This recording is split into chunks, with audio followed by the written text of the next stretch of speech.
I'd like to call to order the City of West Covina Planning Commission meeting for Tuesday, November 26, 2013 at 7:02 p.m. Would you please stand for the Pledge of Allegiance led by Commissioner Castellanos and remain standing for a moment for a silent prayer and meditation. Thank you.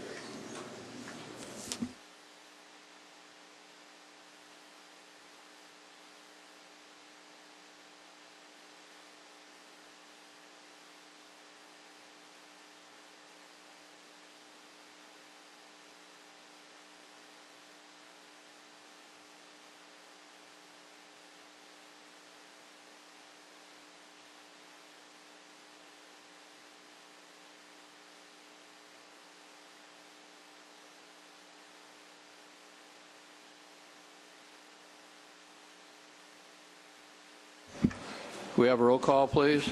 Commissioner Valles. Commissioner Menifee. Present. Commissioner Castellanos. Present. Commissioner Blackburn. Present. Chairman Holtz. Present. We have approval of the minutes from November 13th. Any corrections or additions? None. None? If so, they stand approved. Brings us to oral communications. This is a time when any member of the public may speak to the Commission on any matter within the scope of duties assigned to the Commission relating to non-agendized or consent calendar items. Other matters included on this agenda may be addressed when that item is under consideration. For all oral communications, the chairperson may impose reasonable limitations on public comments to assure an orderly and timely meeting. The Ralph M. Brown Act limits the Planning Commission and staff's ability to respond to public comments at this meeting. Thus, your comments may be agendized for a future meeting or referred to staff. The Commission the Commission may ask questions for clarification if desired at this time. By policy of the Commission, oral communications at this time and the agenda is limited to a total of 15 minutes. Persons who are not afforded the opportunity to speak at this time may do so under item E later on the agenda. Brings us to public hearings. Item number 2, precise plan number 13-04, tentative track map number 71644, tree removal permit number 13-08, mitigated negative declaration of environmental impact applicant, LMI Lakes West Covina, location 301 South Glendora Avenue. May we have a staff report, please? Just for my clarification, there was no one that wanted to speak under oral communications? I'm sorry, I went right through that, didn't I? Trying to get it over with. Is there a basketball game on tonight? I don't know. Does anyone wish to speak on oral communications? Please come forward. See, I knew that. I just knew that. Okay, public hearings, and I'm not going to read that again. We hear a staff report, please, on the Lakes project. Senior Planner Fabiola Wong will be presenting that report. Good evening, Chairman and members of the Planning Commission and audience. Tonight in front of you, you have a project where the applicant is requesting approval to revise a previously approved precise plan and tentative track map to develop the former Wicks Furniture site. The proposed revisions would increase the number of residential units from 412 to 450. It will also increase the restaurant space from 2,500 square feet to 10,000 square feet. Will decrease the retail space from 17,500 square feet to 9,683 square feet. Add additional parking spaces and facilitate exterior architectural changes to the project. The project is located within the specific plant number 24, which is also known as the Lakes District Specific Plan. The entitlements to construct 412 residential units and 20,000 square feet of commercial space are still valid, even if the city does not approve the revision to the project.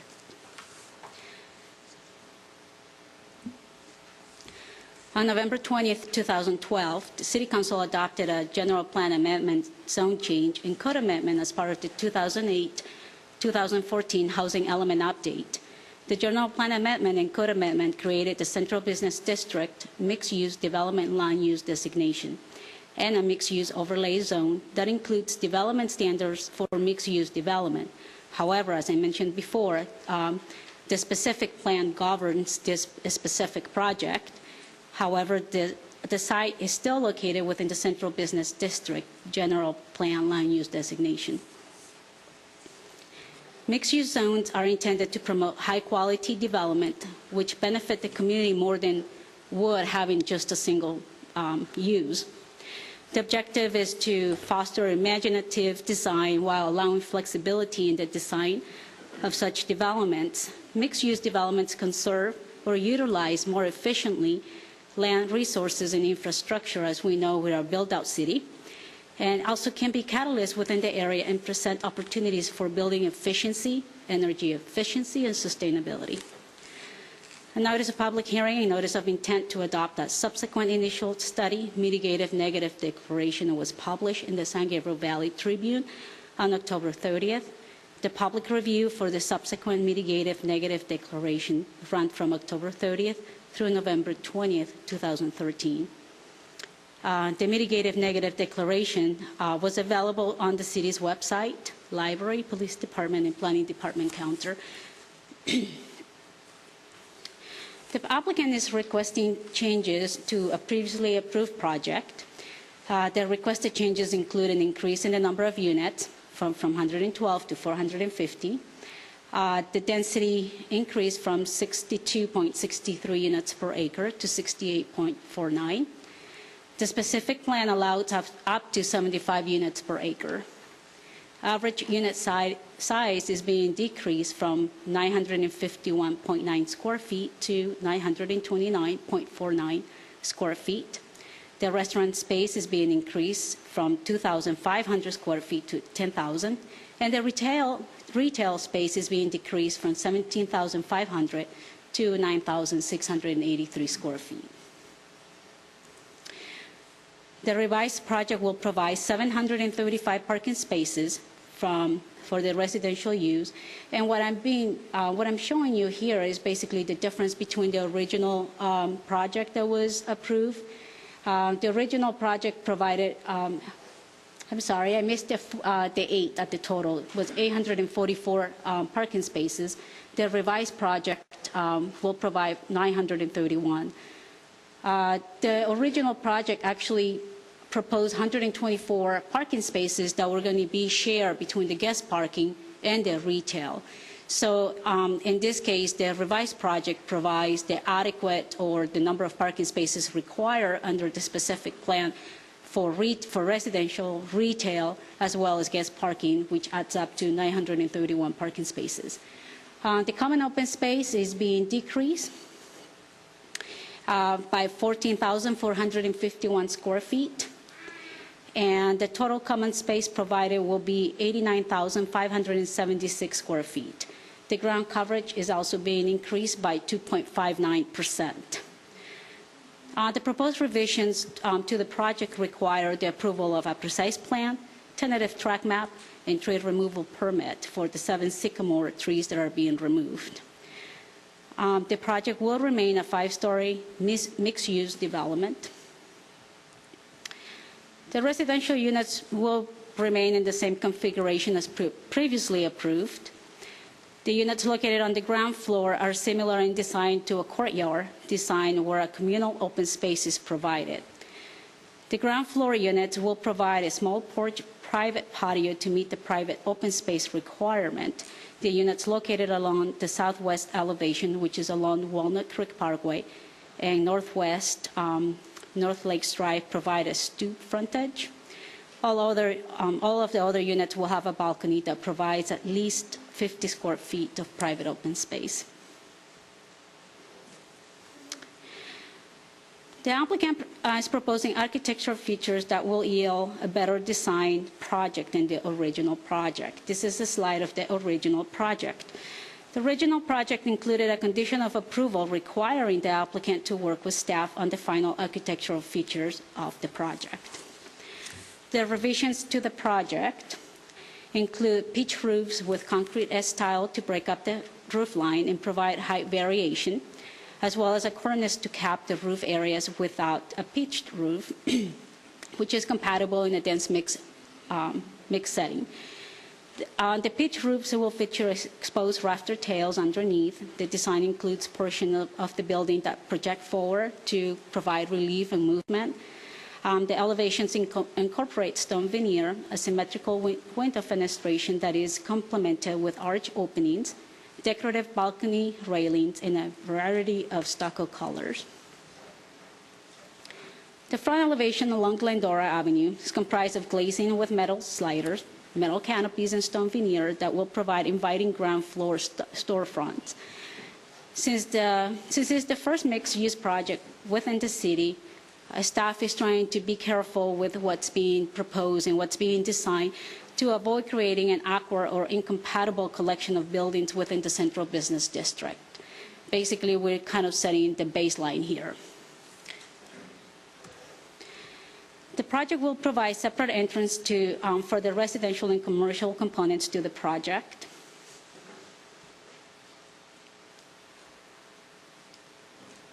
I don't know if you can see the dot, but basically they'll be on the side streets.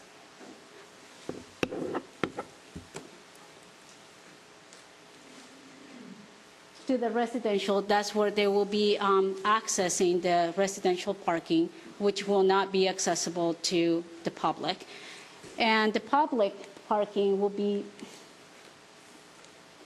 accessed from here and here to the semi-subterranean level that it's in each of the parking levels, in each of the parking structures.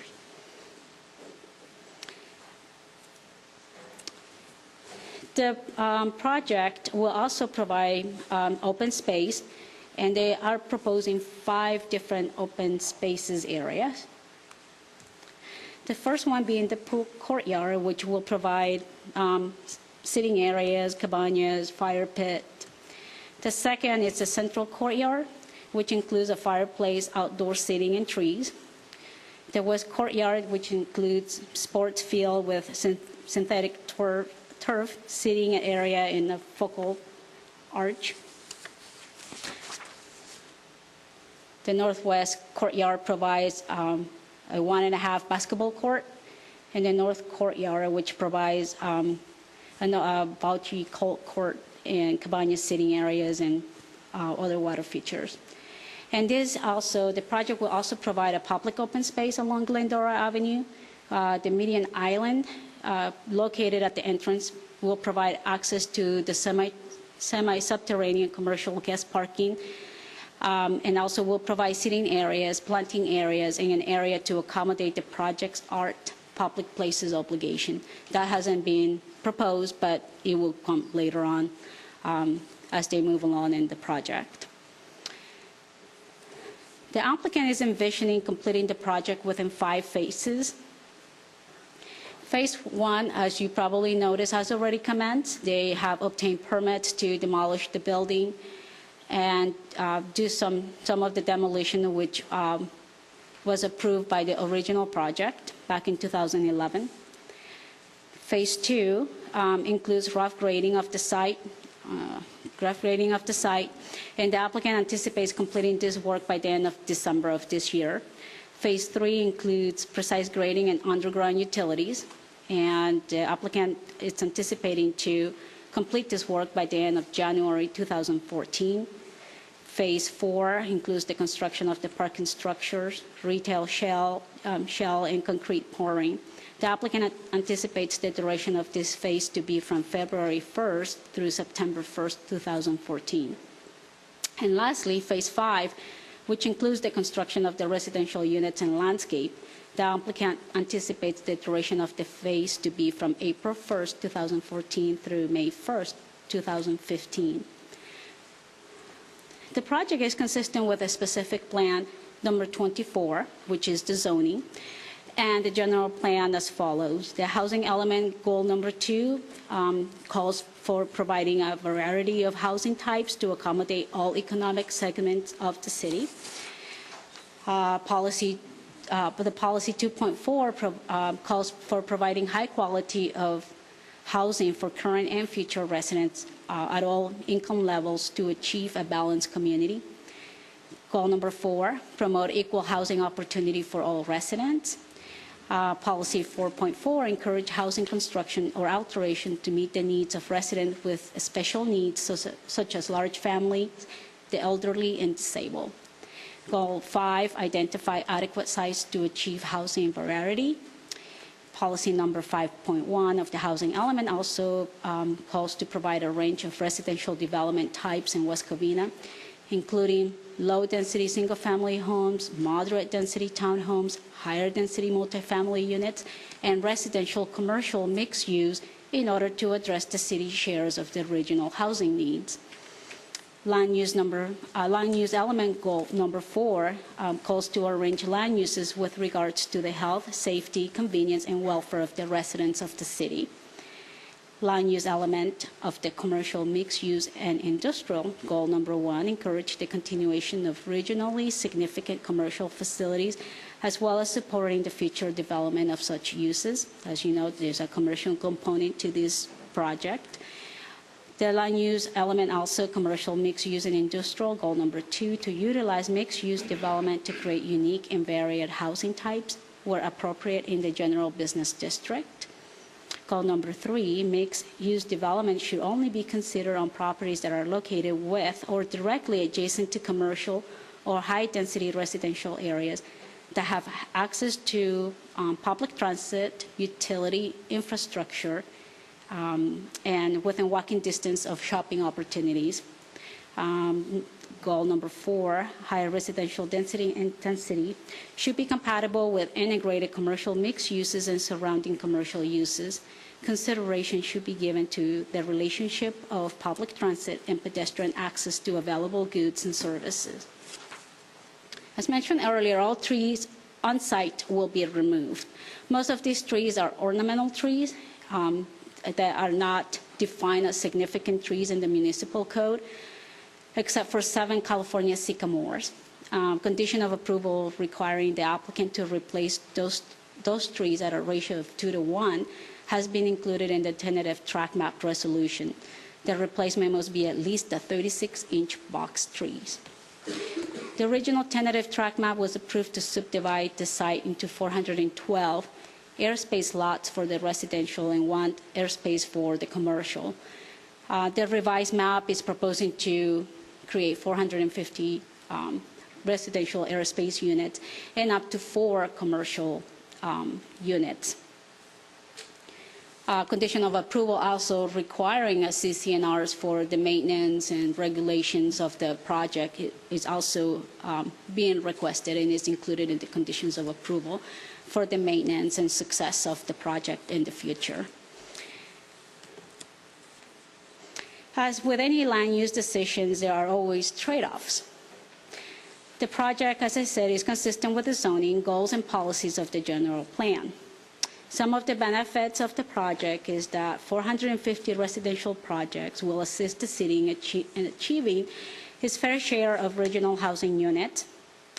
For the enjoyment and benefit of the resident, the project will provide open space, 89,576 square feet, and amenities for the residents who live in the development. A high-quality architectural design is proposed, including pitch roofs with concrete S-tile to break up the roof line and provide height variation, nice windows design, colors, a very good design, front elevation with metal canopies and stone veneer to provide a very good storefront. The proposed development eliminates the existing of blight and can be catalyst in the Glendora Avenue area to encourage new investment and changes in the area. Additional residential population creates new potential revenues by stimulating the local economy. The proposed housing project will provide revenues and fees to the cities, which include in-park and lieu fees. In addition to the project, it will be required to install public art valued at approximately $465,000 or paying an in lieu fee into the city's public art fund. The proposed project is estimated to generate about $856,000 in property tax revenue to the city per year. Sales tax would also be generated by the commercial businesses. The project will have the following, if you can call them disadvantage, as I mentioned before. Land uses always have trade-offs. Costs associated with police and fire services for the new residents, businesses, and structure. The project will generate traffic due to the new residents and commercial businesses. Parks and service programs could be impacted based on additional resident visits to the parks and participation in community services programs. The project has historically been a commercial business that produced sales tax, although the proposed use will produce limited sales tax. A subsequent initial study, mitigative declaration, was prepared for the proposed revised project. The purpose of the subsequent MND is to evaluate the potential environmental effects that might be associated with changes to the mixed-use project that was approved in 2011. Just to be clear, what was being studied in this subsequent mitigative negative declaration is the additional 38 units and the changes, the increase of retail space, the restaurant space from 2,500 to 10,000 square feet. That's basically what was being studied as the 2011 mitigative negative declaration analyzed the impacts of the 412 units. And although the traffic impact did also was analyzed for 450 units back in 2011, we wanted to revisit those issues because conditions have changed. There has been some growth within the city. So therefore, there were 11 intersections that were studied in the traffic study. And the traffic analysis concluded that there will be traffic impacts at the intersection of West Covina Parkway and Vincent Avenue during the weekday PM peak hour. The traffic impacts are the result of recent projects that have been approved by the city and are currently under construction. Since 2011, we have had 2 fast food restaurants, McDonald's and El Pollo Loco, built up in the 500 block of South Vincent Avenue. 19 new single-family dwelling units were approved at 512 South Valinda Avenue. LA Fitness, on Garvey, and other projects that are currently under review. And all those projects have to be taken into consideration when you look at the traffic impacts, and that's what the traffic analysis looked at. Therefore, the existing conditions have changed, and there is a mitigation that is being required of the applicant to relieve some of those impacts at that intersection, and that will be to restripe the westbound approach from a shared left-through lane and an exclusive right turn lane to a shared left-through, share through right, and an exclusive turn lane. And we can go over a diagram later. We have the traffic consultant here and also the city traffic engineer to explain that a little further and show you some exhibits to kind of help you understand that as well. This mitigation will adequately offset the traffic impacts resulting from the proposed project. During the public review comment, the planning department received comments pertaining to the subsequent initial mitigated negative declaration. The comments and responses are attached to the staff report as attachment 4. The letter from the gas company and suburban water system did not warrant a written response, and their comments were duly noted for the record. The planning department also received a letter yesterday from the County Sanitation District of Los Angeles County. The letter states that the developer will be responsible for all expenses to establish service to the project. Also, a letter from Dr. Forrest Tennant in support of the project was received today, and both letters have been distributed to the Planning Commission for your consideration.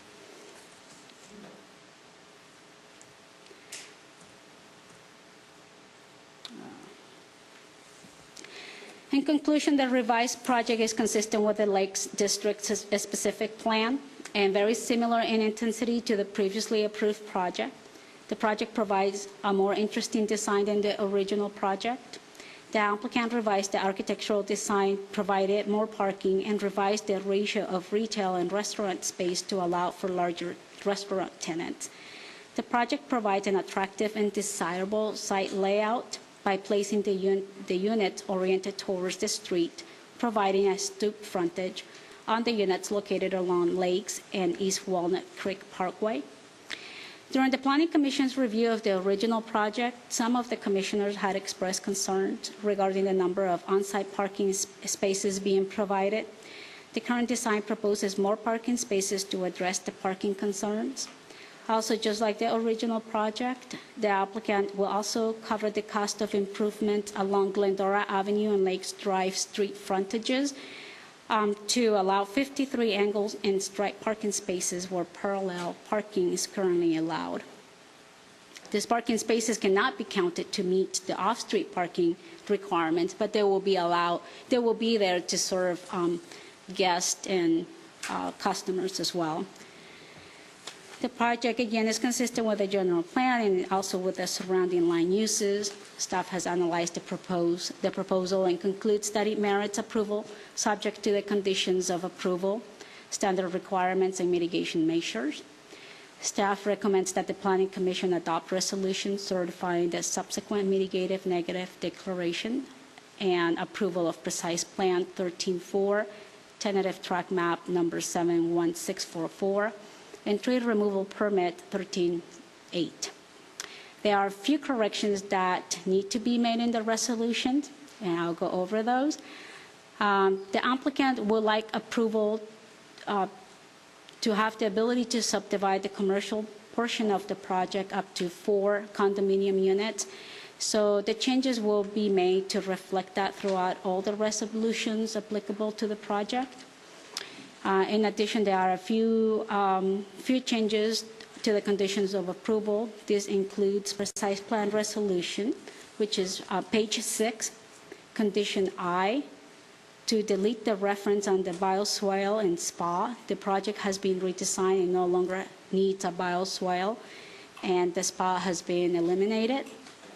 Condition BBB on page 10, again, precise plan resolution, should read that prior to the issuance of certificate of occupancy or temporary certificate of occupancy, the applicant shall draft a prospective home buyers awareness package and submit it to the planning director for review and approval.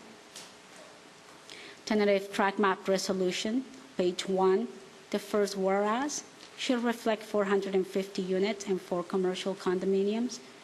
And the second whereas should reflect a density of 68.49 units per acre. And lastly, condition Y, page 7, should read prior to the issuance of certificate of occupancy or temporary certificate of occupancy, the applicant shall draft a prospective home buyers awareness package. The same conditions basically in the precise plan and the tentative track map. So it's the same conditions, so they should be consistent. That concludes my presentation. I'll be more than happy to answer any questions. The applicant, Scott Reinders, is here, as well as the team of consultants that work on the subsequent mitigative negative declaration and the traffic analysis. I'd just like to add, to reiterate a couple of things. First of all, we did adopt a housing element in 2012 where we did establish a general plan designation in the central business district that established the mixed-use ideal there, which is more of an urban type of development rather than what we've typically seen in West Covina and surrounding communities, which has been more suburban. But we have seen communities such as Covina and Monrovia, Claremont, that have done more, and San Dimas, that have done more urban type of development. And this is really West Covina's first step in that direction, or it was in 2011 when it was approved. So the idea is there's a channel growth into the central business district and away from other parts of the city so that you have the higher density projects here that we can focus on urban as opposed to suburban. Second of all, just to reiterate what Fabiola covered, the 412 units is approved. That's not under discussion tonight. If whatever happens, they can move forward with the 412 units. So we're talking about an additional 38 units, and we're talking about modifying the 20,000 square feet of commercial space to allow for 10,000 square foot of restaurant rather than the 2,500. So that's really the two issues that are under discussion tonight. So I did want to just reiterate that, although I think Fabiola did a good job of providing that information. Thank you for that very complete, concise report. Do we have any questions of staff? None? None? None? I just have one. These are all rental units, right? And I heard you say something about condo. Is there a ability to purchase some of these? Or? The project does include a tentative track map to create airspace units. So potentially the applicant choose to sell those units. They might keep some for rental units. That will be up to them. But there is a track map being filed with this project, and that will need to be recorded as well. Okay, so that wouldn't be a separate approval or anything, would it? No, it's included in this entitlement. There's a tentative track map to create those units. Okay, and any other question? Well, just to follow up on that, just to be clear on that, what's before you tonight was pretty much exactly the same thing was before the Planning Commission in 2011. Right. So I know there's been a lot of communication and discussion on this is somehow different, but the package before you is the same package that came before you in 2011. There's really no difference. Okay, thank you. The other thing, and it's probably in there, but I didn't see it, is there a tentative completion date of the whole project? Yes, it's actually in your staff report, and it's in, I think, May 2015, May 1st, 2015, and that will be phase number 5. 2016? 2015. Oh, 15, okay, thank you. Any further questions of staff? No? Would the applicant like to come up and speak? Please state your name.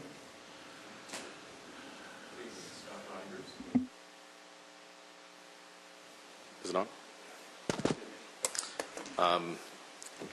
Good evening, Chairman and Commissioners. I'm pleased to be here tonight, and I'd like to thank our team who's come out to support us in this request. We're joined by several members of our team in-house, as well as our consultants, our architect, KTGY, our civil engineer, KPFF, and our landscape architect, Urban Arena. I'd like to send a special thanks to staff for working very diligently and hard on this updated application. They've done a tremendous job, and we thank them for their very hard work on this. By way of background, Lennar was started in 1954. We're coming upon our 60th year anniversary this coming year, and we're very excited because we've embarked on a new multifamily communities division about 3 years ago, and this will be one of the first projects that we complete for that division in Southern California. So it holds, especially high regard in our office and the people that are working on this on a daily basis. So we're very pleased to be before you to consider this request. By way of background, Lennar acquired the full interest in this project in June of this year from the prior owner and original applicant. As staff mentioned, they had originally obtained the project entitlements in 2011 along with the specific plan and general plan amendment, and that provided for specifics relative to this property. What we're asking for tonight is consistent in all regards to those original specific plan with regard to the number of units, the increase of 38 to 450, as well as the change in mix of restaurant and retail, which we believe will be more marketable and successful in that location. As noted, this hearing is very specific relative to those incremental changes. We have a lot of information, and we're happy to answer any questions you may have. Our project, as staff talked about with regard to the parking, that was one of the issues that we heard during our discussions and planning effort, which was a concern originally. We've solved that by putting 100% of the required on-site parking within the project, as well as providing the additional off-site parking, which is not considered as part of the count towards the project. So just want to underscore that point. To clarify something, Chairman, it was actually incorrect. The overall timeline is 2.5 years. So there was a typo in the phasing plan. It should read 2016, not 15. So just to put that and clarify that.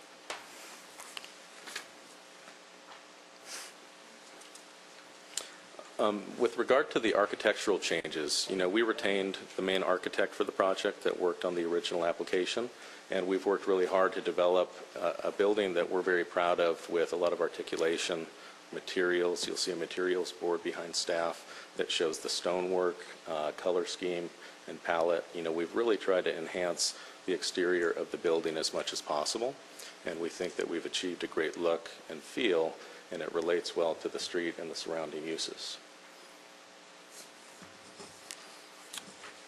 You know, along with the city, we see this as a very important project. You know, obviously it's the first of its kind in West Covina. You know, we understand that. It's very important for, you know, the neighbors, the community, the downtown revitalization. And we're also, you know, again, on our part, looking at it as a very important project for our portfolio.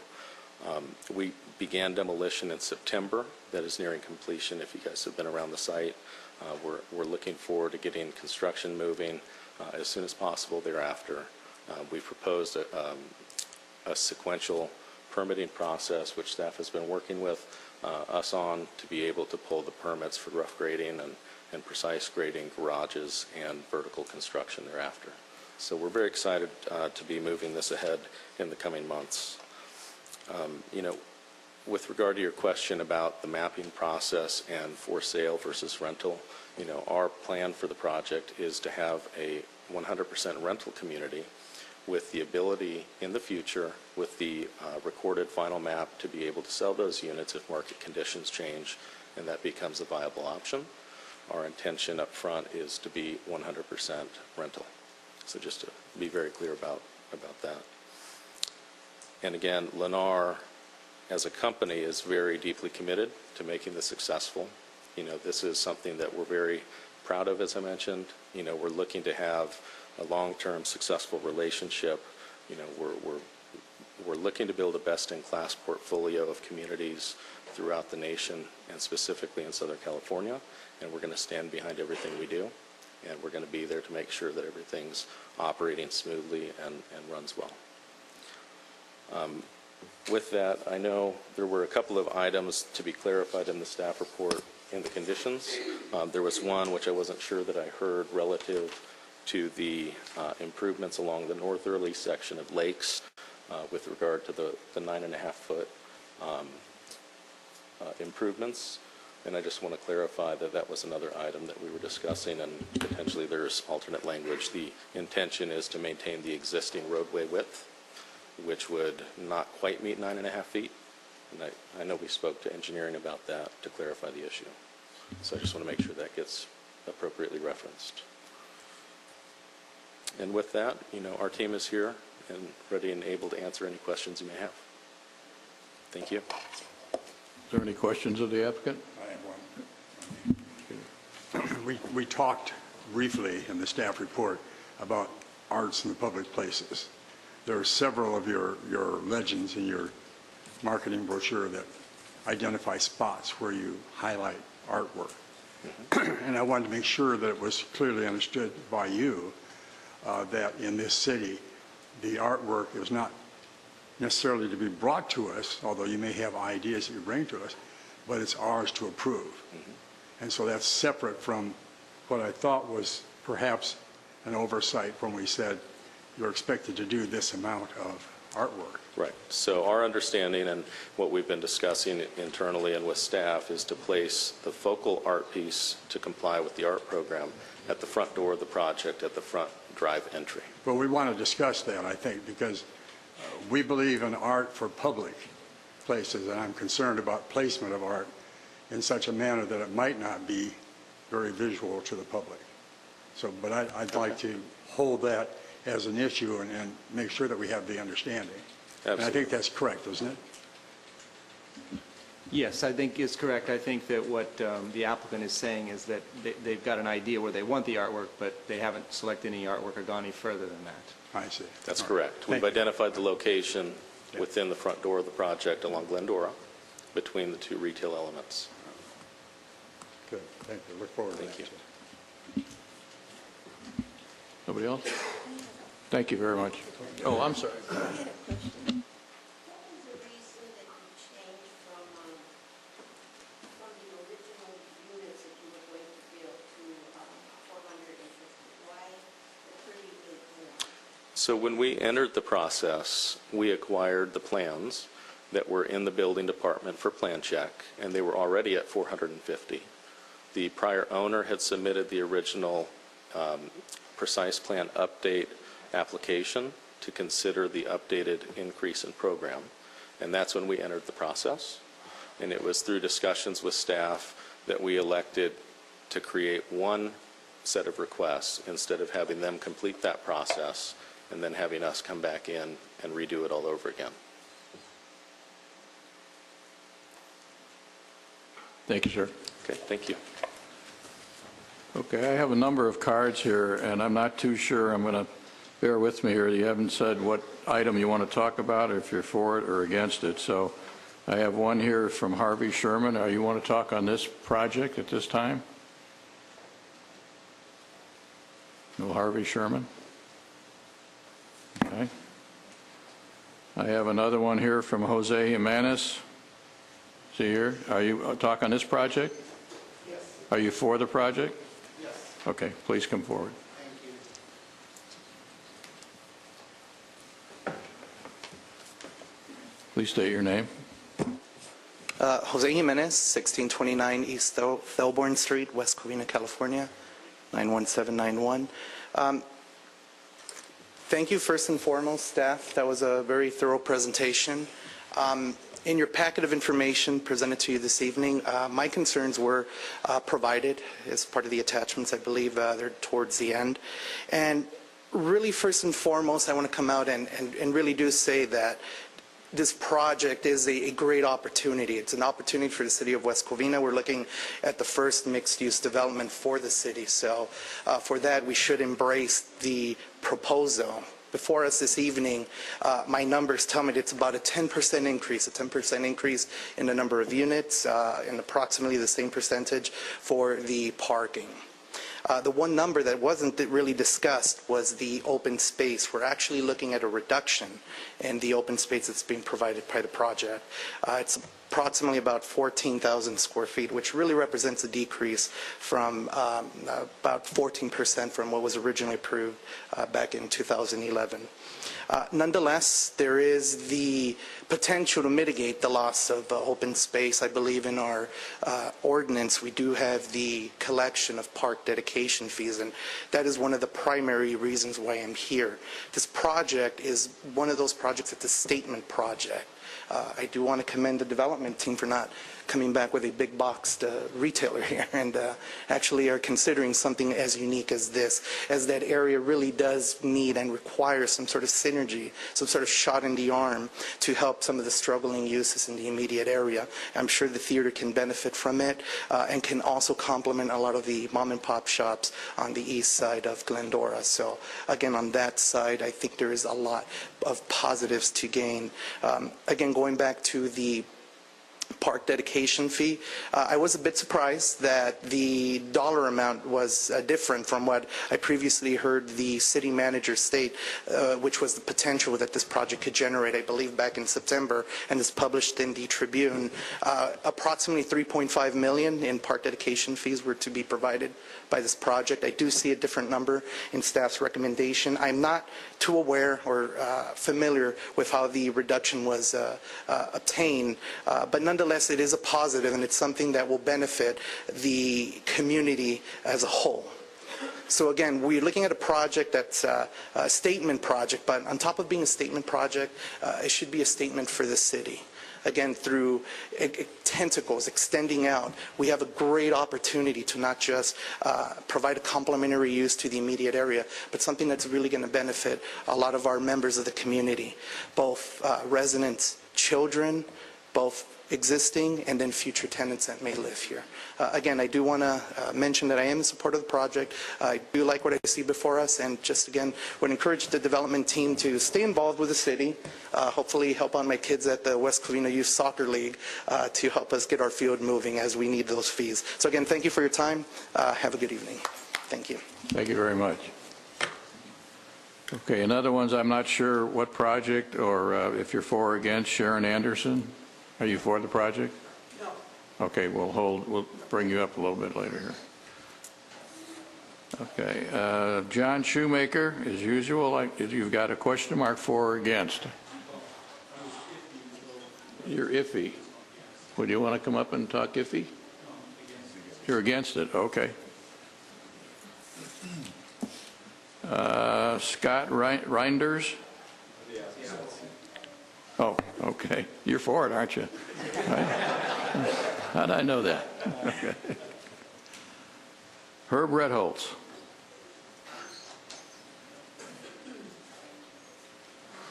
Oh, that's cell phone. Thank you and good evening. I did note I'm for it, and item number 2. So I know how to fill out a pink card. I was a member of this planning commission when the original project was presented back in 2011. After reviewing and making considerations at that time, I did vote in support of that project as presented. Now we have a new project, well, not a new project, but a revised project that does make some changes and additions to the number of units and to the balance of retail and restaurant and parking and so forth. And I think this is a wonderful improvement to the project. I think one of the key improvements here is the arrival of Lennar as the developer and builder. Lennar is a recognized leader in home building and has been, as the gentleman said, it's coming up to 60 years. So they are known for quality projects. So I think we're lucky to have them step in and take this project. As has been stated, well, let me digress for a second. This project is being built entirely with private funding by them. They have not asked for, nor is there any government assistance involved in this project, which is saying quite a bit these days. They are doing it themselves and funding it themselves. And I think it's going to add a great deal. I supported this project originally because we had the Wicks building sitting there vacant, and vacant is being kind. It was actually a gathering place, not the kind we want, for homeless and vagrants and so forth. And this could be, and for those of us that remember the Vision 2020, this was the area that was to be our, our central gathering place. And that was a major blockage to any improvement there. So now with this project, this could be the starting point to bring life back to this area. It should be a lively gathering point for people by having residential and commercial together, which is a first for the city. I think it's going to be nothing but positive. We also have to remember, as has been stated, that this is an approved project already. What is being asked for is simply these few revisions. It does fit into the specific Plan 24, which is the governing set of rules for the lakes. So I would urge you to support this project. I do have a question that perhaps the chair can direct to staff. If the commission were to deny, it seems like it would revert back to the original project, from what I'm hearing. At that point, obviously, the applicant would then appeal to the City Council. And I'm just wondering, if that were to happen, would it be a de novo hearing where everything is back on the table, or would it just be, a hearing on the denial itself? But anyway, that's just a question that I have, but I would urge the commission to go forward and approve what's in front of you tonight completely and let them get started and hopefully revitalize and bring back to life an area that should be bustling every night. Thank you.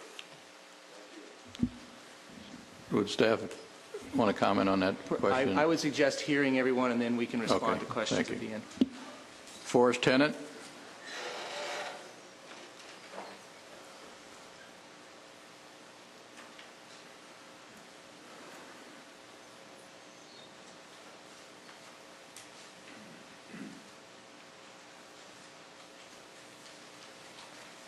Thank you, Honorable Commissioners, staff. I'm Forrest Tennant, and I reside here in the city. And I stand before you here tonight because I am probably the most impacted property owner by this development. Where their entry happens to be will look directly across the street from my building. And I have been in the old center since the 70s. And I highly support this project and support it not only in total, but to do it rapidly. And I say that because, as you've heard Mr. Redholz and some other people talk, that area is fast deteriorating. You see the vacancies in the old lakes, you see the Great Wall sitting there, and the termites are rampant. Okay? And we need this development to save that area, in my opinion. I'll give you an interesting fact. The Wicks building was vacated 5+ years ago. I recently had an opportunity to have my own building reappraised. It's down 40% in less than 5 years. And that applies to every building there. In other words, we as property owners need help to raise the values, which also helps tax dollars for the city. So we need this project to stop the deterioration. Mr. Redholz made another comment. It's been rather amazing to me to see what happened at that project and the kind of people that gathered. It's a little grim and a little gruesome, but it's gotten very discouraging to walk outside my own building and see not only the homeless, but the vandals and the graffiti and the drug dealers and the prostitution and the panhandlers. I'm not saying that this project will upgrade the prostitution level, but nevertheless, the mere fact that they put a fence around the project has reduced this kind of traffic 50%. So this has great possibilities. I support the additional units as a trade-off. Now, I know there are people in this audience, in this community, even myself, we just as soon not see the density if we don't have to have it. But there's a trade-off here, and I think the trade-off is worthwhile, and that is because as I see the additional units and the upgrading of the number of restaurants in the commercial areas, you've got a very nice facade, you've got a very nice area. Now, we've talked about in this town for 30 years that we need a downtown. This gives us a shot at that, and I think the upgraded plan makes a better walking area and a better place where I think people will come, particularly since we're going to have more restaurants. So I think the trade-off is worthwhile. Give the developer more units to give us a better facade and give us a shot at making a better place for our residents to come and also to bring more business in. So I think the trade-off, again, is worth the increase in the density. Mr. Redholz brought up something else that I want to emphasize. If it was any company besides Lennar, I wouldn't believe some of the things they're saying. They have done studies. Now, Lennar is one of the top 3 biggest builders in the country. They're on the New York Stock Exchange. We finally have had a big public developer want to come to West Covina. We can all be an owner in this project. Look up the tables today. For $36, you can buy a share in this project. Okay. And in other words, this is a transparent company. They can't come around and hide things or not tell us the facts. They've got to work with us. Why? Because I can find out who their CEO is and write them a tantrum letter tomorrow. And therefore, we've got access to them. And they've been very open about what they're doing. I've been very impressed that they've come to us owners in the area and said, here's what we're doing. You got any ideas? Here's what we want to do. I'm impressed with that. We need that kind of assistance in developing something this big that's so important to our community. Lastly, let's face it, some of us have been on committees over the last 30 years to get that old center to upgrade. Now, my fellow property owners in that center are not exactly hunky-dory when it comes to making the place look a little better. Well, I think this development will force the issue to make the Lakes project and the old center strip upgrade. And we certainly do need that. I'm very optimistic. There's no guarantees, of course, but I think it's our very best shot. All in all, I think this is the best project that's come along in a long time. I think it's the very best thing for all concerned. It's going to help our revenues in the city. It's going to help our reputation. It's going to certainly save that area, if you will. And all I would say is I would not only ask for your support, I would also ask that we ask the developer to move this along rapidly. If you deny this, for example, as Mr. Redholt says, all they'll do is come back and appeal, and then we're down for another 6 months or another year waiting for this thing to get going. So yes, we all have got some gripes. We all don't like this plan 100%, but it's a darn good compromise, so I would ask that you approve this and ask to step it up as fast as we can. I'd also like to say that I'm very well aware of the great work that's gone into this project from both staff and the developer, and I appreciate your diligence and study on this. It's a very difficult thing to study. Again, I thank you for your time and ask you for your support. I'm glad you're here. Thank you, Mr. Dennett. Okay, anybody else want to speak for the project? Come on. Well, we'll let you come up. You're walking, okay.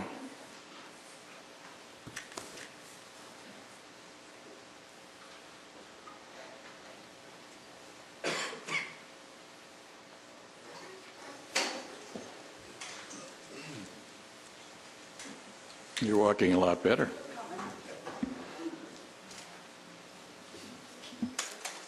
Hello, commissioners, staff, Gabriella.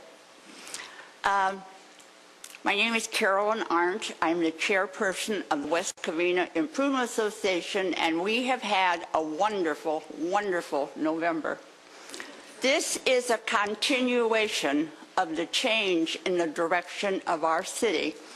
I had opportunity about 4 weeks ago to be in a semi-private meeting and see all of this and hear two gentlemen speak about the project. I was impressed then, as I continue to be impressed tonight. It could have been welfare housing. It could have been Section 8. It could have been any number of things. But it's this high-class kind of a development that is going to save our city and turn it around. We have asked for and wanted transparency. These folks are into transparency. By coming to the archive meeting and showing us what they have and being very open to our criticisms, to our assessment, to our acclamations, the whole 9 yards, we are aware that they are coming in as a class act with their own money. We never hear about that in West Covina. Somehow the West Covina taxpayers get hung with a bill. And this is not happening in this time. So I encourage you to say yes, and let's get this city moving in a new direction. Thank you. Thank you, Carolyn. Anyone else in favor? You have your hand up, sir? Yes. Please come forward.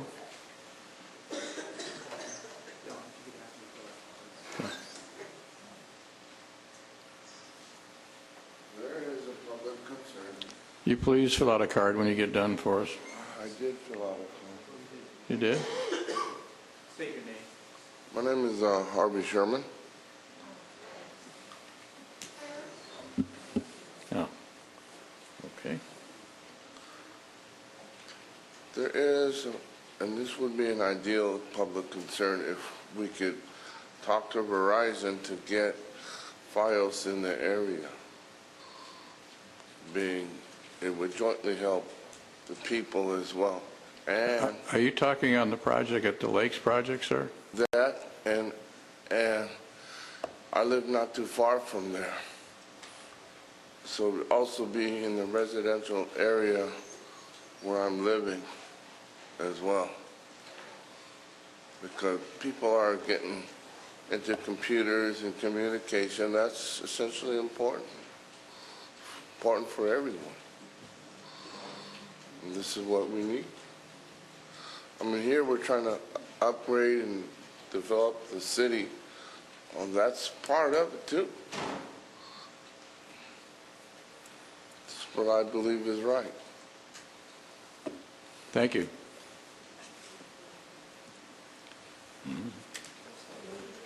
Anyone else in favor? Come on up.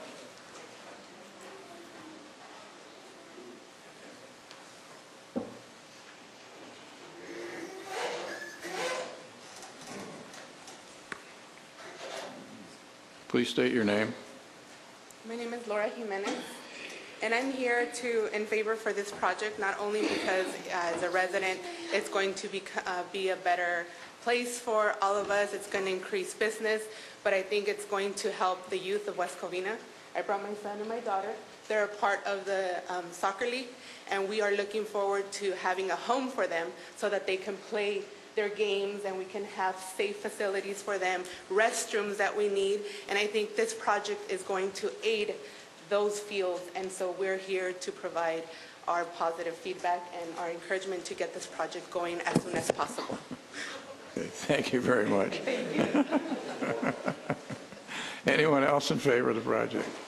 Don, I'm going to have a question on the project. Come on up. State your name, please. Thank you, Don. My name is George Ogden, the City of West Covina. One of the things that I've been looking at with this project is, the safety concerns that involve all projects that come into this city. I was kind of looking at the site plan a little bit and looking at our fire apparatus that we have today. Will that accommodate this facility and keep it safe? Our ladder trucks, will they be able to reach the top floors of this building, et cetera? If not, would we incur a cost by updating the equipment that we would need to make sure that we can go ahead and safely fight a fire, God forbid if anything like that happened in that facility? And that was just something that was a concern to me that I keep thinking about in my background, my thoughts here. And I was just wondering if we can probably have anybody ever take a look at it. I haven't seen anything in the reports that takes a look at that. If I have, I've missed it, and I apologize for that. But that's what was one of my concerns. That's about it. I would assume that that's had been looked into and it would be approved before they would even approve the project. Am I right on that, staff? Yeah, I can respond. I prefer to respond maybe at the end with all the questions that come up. Anyone else in favor of the project? Okay, I have one comment here from Dave Stewart, who's neutral. You want to come up, Dave?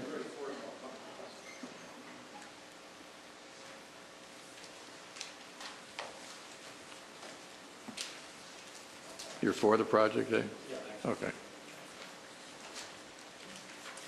I just wanted to make a couple comments about this. I was on the Planning Commission in 2011 when this was first approved. I believe it was a 5-0 vote that night, but I have to commend the builder for this plan, this look compared to what it was before. Even though we approved this is a much nicer look. And I was concerned about the 38 units, and I've seen that the parking is upgraded, so I would think that it's going to still be a lot of cars with 450 units, but I had a couple questions on it only. One of them was in the actual parking for the units. It's apparently it's a separate area. Are they assigned places, and what do they do if they don't have enough spots in there? And if you have friends visit, they have to park up on the top where the guest parking is, I assume. And the other one was, this is something for the city. It's our first time out with a venture like this. Other cities have them. Probably no bigger than this, or at least in this area.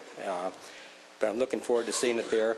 And my real hope is that when the thing is completed, that the super block south of there, which is, to me, as property is kind of going to waste with things that's on it, that might be something that will develop because of this. So it might be a snowballing effect where it goes through the whole area. So that's really what I'm looking for, and I am for the project. Thank you.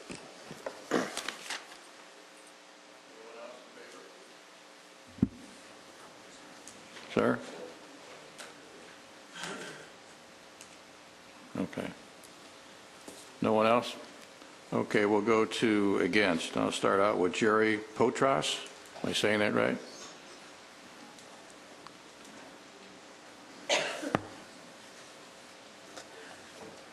Hi, my name is Jerry Potras. You're close. I don't have a problem with redeveloping the area. It does need it. The design and stuff people have chosen, I respect that. I'm not a supporter of high-density housing. I have worked with government agencies that advocate this. If this project was in Covina, I wouldn't be as concerned because they have Metrolink. Every my work background and every study I have ever dealt with has demonstrated that professionals will not take the bus. They take the train. And a lot of my friends that worked in downtown LA that were taking the buses from West Covina started switching to other freeway buses because the homeless live on the buses too. I'm concerned about the size of these units attracting professionals, that it's a realistic goal. I think we're going to end up with families in there, and I'm concerned about the increase reducing the size of each unit. When I was reading this the other day, I didn't see where there were areas for children to play. It looked like those outdoor areas were more for adults, and I go back to, will this really attract professionals or adults without children? I don't think, and you know better than I do, I don't think you can say you can't have children in certain buildings anymore. I think since this is the first project in the city, and I suspect in that area we'll have another one of these down the road, that perhaps trying to keep the units, the residential units, larger, and maybe if this works, because it is a test, it is the first time, then maybe deal with smaller units. We don't know what's going to happen with the schools, the surrounding area and stuff, if families move in there, and what's the impact. So why not go in with our best shot with larger units and just ask the developer to tweak it so that the units stay larger and the design stays the way people like it. Thank you. Thank you very much. John Shoemaker.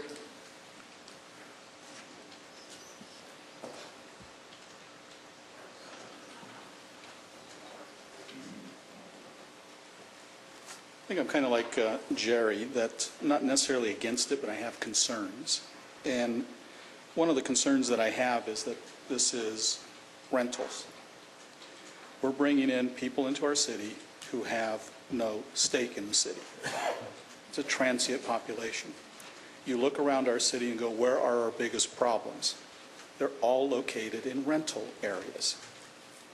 That's what we're bringing here. The idea that a few hundred people moving into this area is going to somehow completely revitalize it and it's going to save it is, you ought to move to Anaheim and put your address in Fantasyland, because that number of people aren't going to do it. Matter of fact, the things I've heard about, how wonderful this project is and what it's going to do to revitalize the area, is the same things that I heard when Edwards went in, the Lakes went in, and all those restaurants that aren't there anymore went in. How much it was going to revitalize the area. I hope I'm wrong, that it does.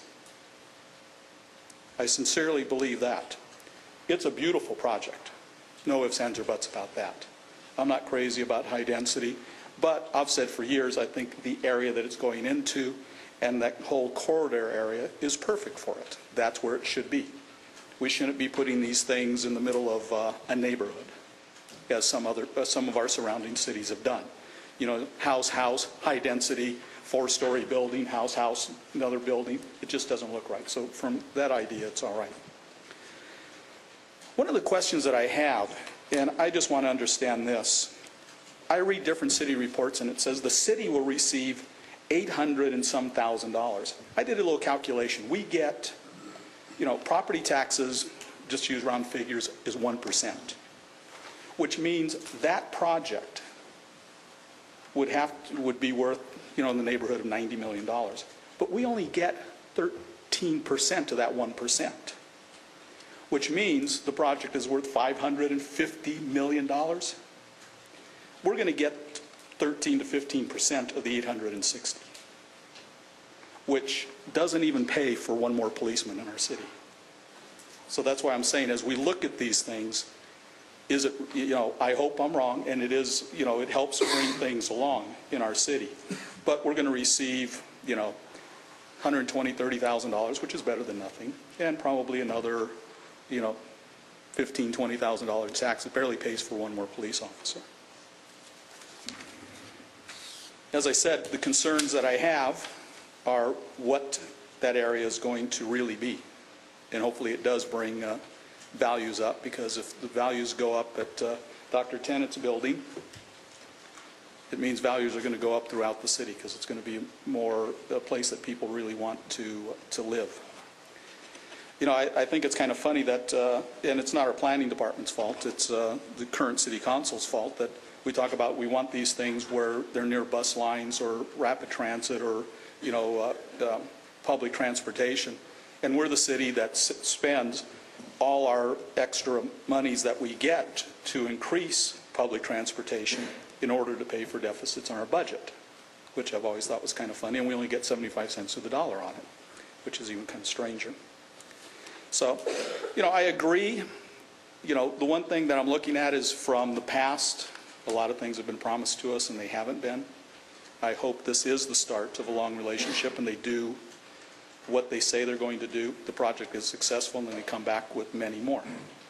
But one of the things that I look at, you know, is to be vigilant and stay on top of it and watch that they do what they say they're going to do. That way the next one I'll be up here going, let's do it. They said what they were going to do and they did it right. Just because they're a publicly held corporation, and we can all rattle off the publicly held corporations that had the communities and country's trust and failed. You know, I hope they're the exception. Well, they're more than the exception. And that this project is successful because it will drive. Right now, you know, a new restaurant coming in, we have empty restaurant space like there's no tomorrow across the street. Like I said when I started this, I hope I'm wrong. I really do. I'll be more than happy the next time they come up here and say, what a wonderful success the last project was, look what it did for the area. I'll be the first one up here going, I was wrong and I'm thankful for it. So that's why I'm saying I'm more questions and concerns than against the project. I think it's good. It's in the right area. It probably should hopefully do something. I wish it was being sold, not rentals, because then people have more of a stake in the community. You know, there's nothing we can do today about it. It was done. I was under the impression originally when it was approved that it was going to be condos or townhouse condo type things, that people would be buying them, not rentals. So those are my concerns, and I appreciate the time and everyone listening. Thank you. Thank you. Sharon Anderson.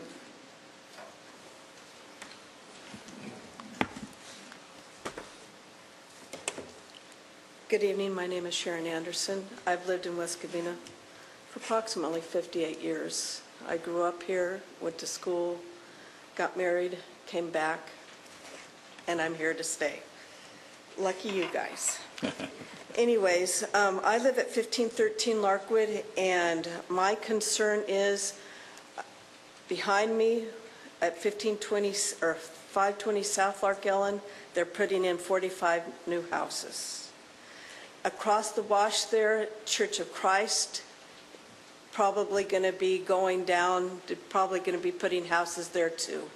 With that, the increase within that, I'd say maybe a half a mile or a quarter mile radiuses, there's 4 projects going on, or 3 projects with probably the 4th, the Church of Christ across the wash there. I'm very concerned about how it's going to change our quality of life by driving. By my estimates, it's probably going to have 9,800 more cars per day, and that's by 10 trips per day by each of those houses. Plus that, I think we need to consider what we're going to do. We need to look into the future, not right now, about the quality of our streets, and we're not going to be able to move. It's going to be bottlenecked, and we're just going to be like LA. It's going to be go, stop, and we really need to look into that first before we do any building or anything like that. That's all I got to say. But it does look beautiful. It would be nice. Thank you very much. Anyone else want to speak against? Mr. Reiners, would you like to come up and rebut? Or whoever your representative is going to be?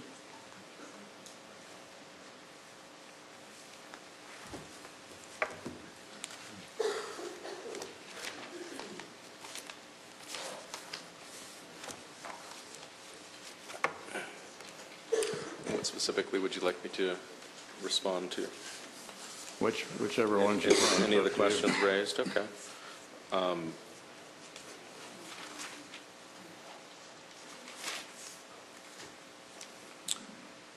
If I can ask staff to help put up the site plan.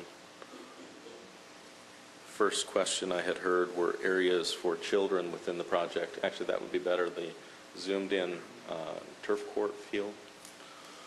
That one right there. On the left-hand side, we have a tot lot and turf court for the children in the project. So we're very open to having families within the units. And, you know, I think to that question, there are areas, you know, specifically designed to encourage family interaction within the project. So that's the first one. With respect to the original project, there was a slide that you showed with the original site plan right there, if you go back one. This actually depicted an entry leasing area, and I can direct you to the bottom center there. You know, our understanding was the original owner who sponsored the original development had entertained this to be a rental community with a leasing area with the mapping process to allow for a potential conversion to for sale within the future. So we're in the process of requesting an update to that same request that they had made.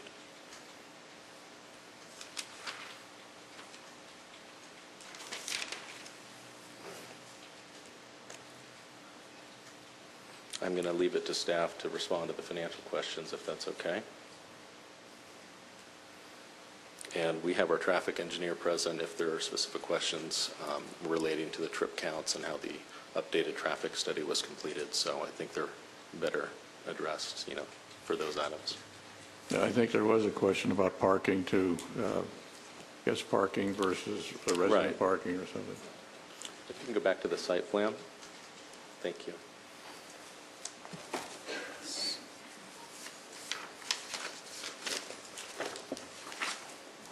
So within the project, the driveways from the bottom central courtyard into each of the garages directly enter 141 total spaces that are allocated to commercial, future resident, and guest parking. In addition, within the upper levels of the garage, which are accessed from the side streets, Lakes Drive and West Walnut Creek Parkway, there's an additional allocation for the guest. Overall, there's 113 guest parking spaces, along with 83 commercial for the restaurant and retail, which will not be used overnight. So our intention, I think we have adequate supply. Overall, the project has over 2 parking spaces per residential unit, which is a very healthy standard, not counting the additional surface parking. There's a condition in the proposed conditions reference controlling those public street parking spaces within the plan for overnight parking, but I believe we have plenty within the project to accommodate that. A question I have for you, what plans do you have for security for the facility? So we have controlled gate access within the garages coming into the residential drive entries on both sides. We also have a very active security plan and fob access for all the perimeter pedestrian walks. There will be, you know, full-time leasing staff during business hours. In addition, all of the main doors in and out of the project will be fully controlled. But no on-site security? We're still in discussions with our operating team about how that's going to operate. Mm-hmm. You know, on other projects, we typically have a courtesy patrol, and I would envision the same thing here that would look after overnight. Okay. I would strongly advise you to look into that. Thank you. Thank you. No one else wishes to speak on the project, for or against? Okay. I'm going to close it to public testimony and open it to commission discussion. Would you like me to respond to? Oh, you had some questions. There was only a couple questions, and I might. The first question that I had jotted down was a question about whether, if this was appealed, if the decision was made at this stage and it was appealed to the City Council, would everything be on the table? And the answer to that is yes. Now, the project in 2011 can't be on the table. It's already been approved. That's already done. But everything that's before you tonight would also be before the City Council if this were appealed. Concerning the fire department has reviewed the plans. The fire department has conditions of approval on page 16 of the precise plan resolution. They reviewed it. We do have high-rise buildings in other parts of the city that are taller than this proposed building, and we have some, I think, at least four-story apartments in town now. So they didn't express any concern with their ability to handle the fire safety elements of that. I think they've discussed the parking assignments. City estimates on fiscal impacts, those are mostly carried over from 2011 because most of the impacts are about the same, and those are the estimates that were provided at that time. And they're always estimates. We don't know until the project is built what the estimated value is going to be, the assessed value, and so on. I don't know if the applicant, we did discuss a condition of approval regarding when the track map. I don't know if you didn't hear that being discussed, so I don't know if you wanted to entertain that, because I know that was an issue for you.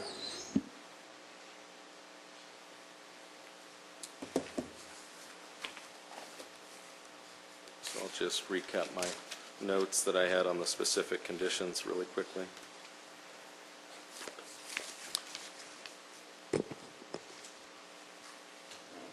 So there were a couple of references in both of the resolutions, the precise plan resolution and the tentative tract map resolution, that spoke to 450 residential units and 1 or possibly 0 commercial condominiums. And I wanted to clarify that our request was for 450 residential and a maximum of 4 commercial to allow for future flexibility in the commercial space. That occurs in the precise plan resolution, first page, 5th paragraph. The precise plan resolution, 4th page, findings, number 1C, and the tentative tract map resolution, first page, first paragraph. And I think staff addressed that.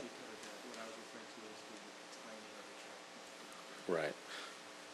Currently, in both resolutions, the final map recordation is required prior to issuance of building permits. That is problematic from a sequencing standpoint because that process typically takes 6 to 12 plus months to complete. It requires the city to act, and then it requires the county to act. And because of the timing and the permits, we've requested to modify that condition that it's a requirement prior to a certificate of occupancy or a temporary certificate of occupancy before the buildings are inhabited. So that seemed to be acceptable with staff, and we'd like to request that get updated in the final resolutions. So I think that two Did we things. talk about the PHAP also? Yes, she covered that in staff report.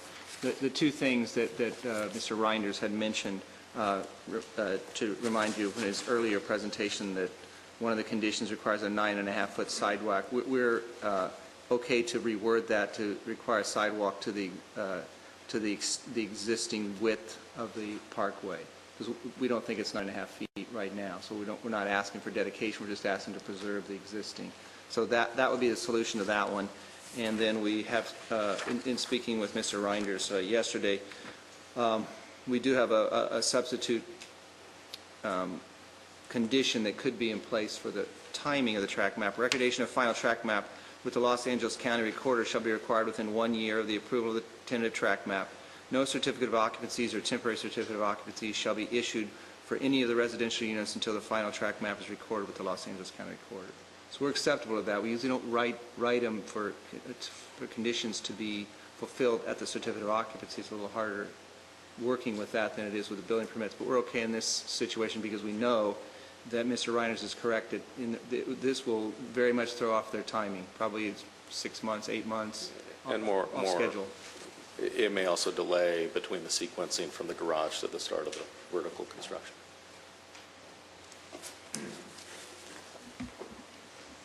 Staff? Okay.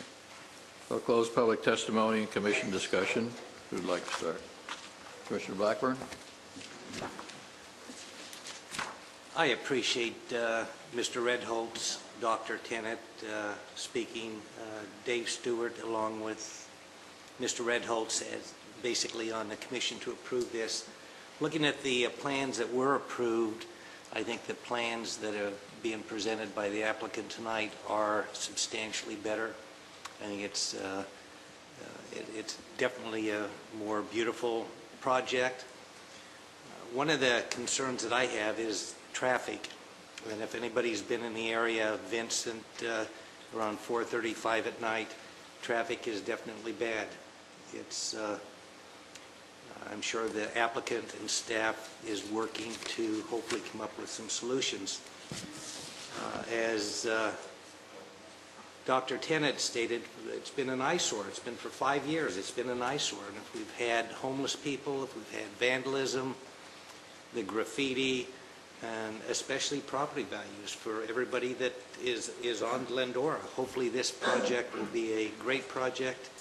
Not only will it hopefully improve the property values, but it might encourage a lot of those people to do something with their property. Just to finish, I think that I would love to see 450 new families come into West Covina. It's I'd love them to be able to buy a house, but if they're renting and if there's a possibility of purchasing the house at a later date, I think that's great. But I'm just excited to see a possibility of 400 new families move into the area, and that's why I would approve this resolution, which is before us this evening.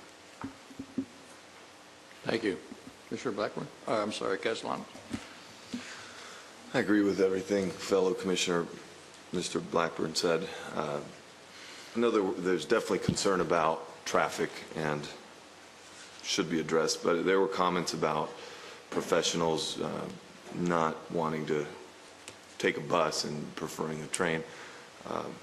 I do know several professionals who take the bus, so I hope that to ease traffic concerns, amongst other solutions, the residents of this proposed development would consider that, consider the bus and any other public transportation or ride share. Overall, though, I think the advantages far outweigh the disadvantages. I think this will fill a niche that isn't here yet.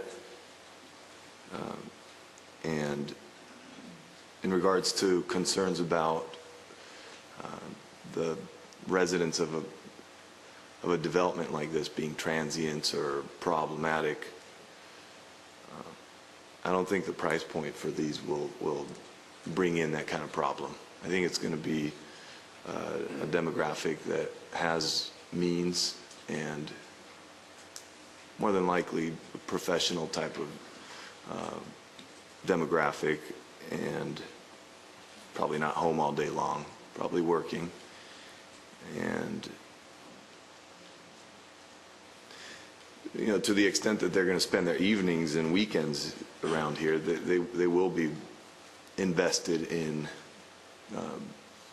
going to the mall, going to the restaurants, and hopefully further than that all around the city. I've seen several restaurants fail right around there, and it's very unfortunate. I hate to see it, and I'd really love to see the whole area there thrive. It's a difficult area, I think, to fill and have businesses succeed there. So I'm really excited about this, because I really don't know, you know, if it were up to me to brainstorm with investors, I don't know what I would come up with other than this. So I'm excited about this, and I can't wait for it to begin. Commissioner Menifee? Yes. I'd just like to lend my thoughts, too.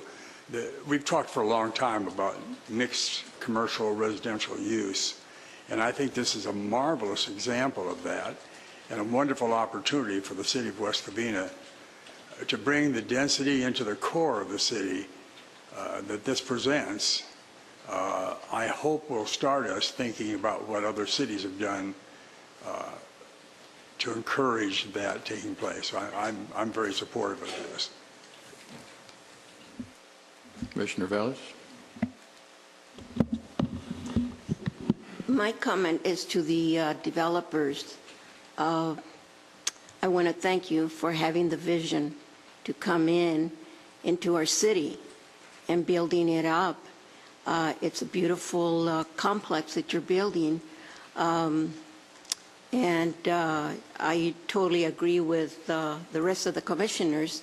It's time that we have some type of a development like this, a mixed development. It would bring in more revenue. It would bring more, I know that we have worries about the traffic, but I have confidence enough with the engineers and the group with the builders that they will figure out some solution as to how to alleviate the density of your traffic. And again, I am very encouraged, and it's a beautiful plan, and thank you again for coming into our city. We do highly appreciate it. Thank you. I agree with my fellow commissioners. With all due respect to Mr. Tennant, the area over where you're at has really gotten kind of tacky. I don't know how else to say it. But it's about time we had something there. It's long been on the books. I'm so sorry that it's taken so long, but I really look forward to this going forward. Lennar Company is a well-known, proven company. I mean, they've got all kind of history, how good they are. And the thing I like about it, it's fully funded by them. For a change, we don't have to put up any money for this thing. And I think as far as professionals, if you go around in the morning as far as taking buses, you'll see the bus stops are always just loaded with people. And especially at night, when you see the buses come off with the park and ride, there's just throngs of people coming out. So I think they still use the bus facilities and all that. And as far as this location is, if you're a professional, I think it's great. Once you get home from work, you can park your car underneath and you can walk to most of the facilities, whether they be restaurants or shops. It's not like it's built on the far end of town where you've got to get back in your car and drive to get over there. The other thing I like is that they're single story. And there's our city of Covina, God bless them, they built some nice projects over there, some nice buildings, but they're 3 stories high. And there's no elevators, you got to walk 3 stories, so that really eliminates a lot of the elderly people going in there. And the other project on San Bernardino Road is the same way. They're 2-3 stories high. So these are single stories, and a lot of the professionals don't want a lot of space. They just want to go and eat and sleep and then go back to work in the morning. So I'm in favor of this project. I think it's great. And I kind of thought of something coming over here. The old movie, if you remember, Field of Dreams with Kevin Costner. If you build it, they will come. And I think when they see this facility going up and the way it looks, there'll be a lot of people anxious to move into this facility. So I'm very much in favor of this project. Thank you. Any further comments from the commission? No? Okay. Can we have staff read the resolution numbers, please? Yes, there are 3 resolutions. There is, first of all, the subsequent mitigated negative declaration, which is 135541. Then the precise plan, which is 135542. And then the tentative track map / tree removal permit, which is 135543. Can we vote on all 3 in one motion? Yes. We can. Okay, do I have a motion for 135541, 135542, and 13... I'm sorry. Yeah, it's correct. I should probably also clarify that, remember, there was 2 requested condition changes, so we have the maker of motion also recommend those changed to the conditions that were discussed or presented by the applicant and staff. But we can do that at the same motion? You can do that in the same motion, Okay. yes. So moved. Move. Have a second? All in favor? Aye. Aye. Passes 5-0. Congratulations. As with any other project, there's a 10-day appeal period on that approval.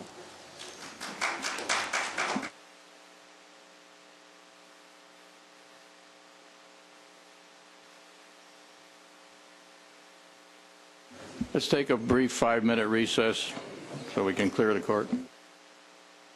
Thank you, Commissioner Holtz. The Wireless Telecommunications Act and the West Covina Code, which provides an ordinance that essentially carries out the requirements under that act, says that cities can essentially legislate on the placement, construction, modification, design, and the aesthetics of cell site towers. What cities cannot do, or planning commissions cannot do, are consider such things as health effects, property values, and environmental effects.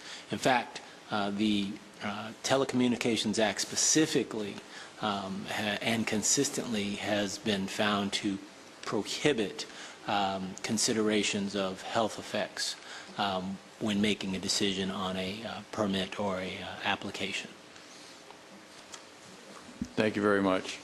At this time, I'm going to turn the meeting over to Commissioner Menifee. I have to recluse myself because I'm a investor in AT&T Wireless at this time. So I'll turn the meeting over to Commissioner Menifee.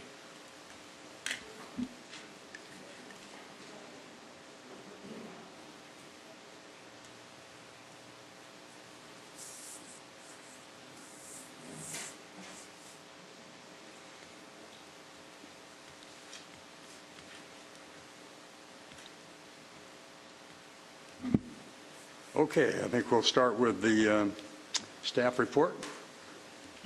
Planning Associate Ron Garcia will be presenting that report. Thank you. Good evening, members of the Commission. The proposal consists of a conditional use permit to allow the installation of a cellular tower designed as a mock broadleaf tree in the rear parking area of Quail Ridge Shopping Center. The applicant is also requesting the approval of a variance to deviate from the minimum separation requirement between wireless telecommunication facilities. Surrounding land uses include single-family and multifamily residential properties to the north and east, Nogales High School to the west, and commercial development to the south.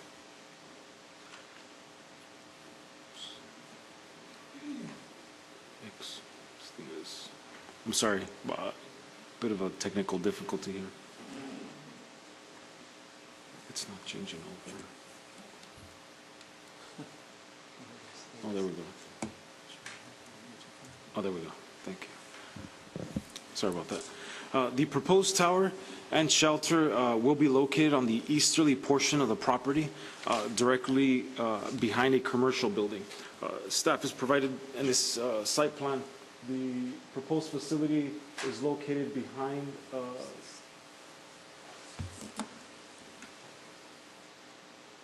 the commercial building that's here in this location.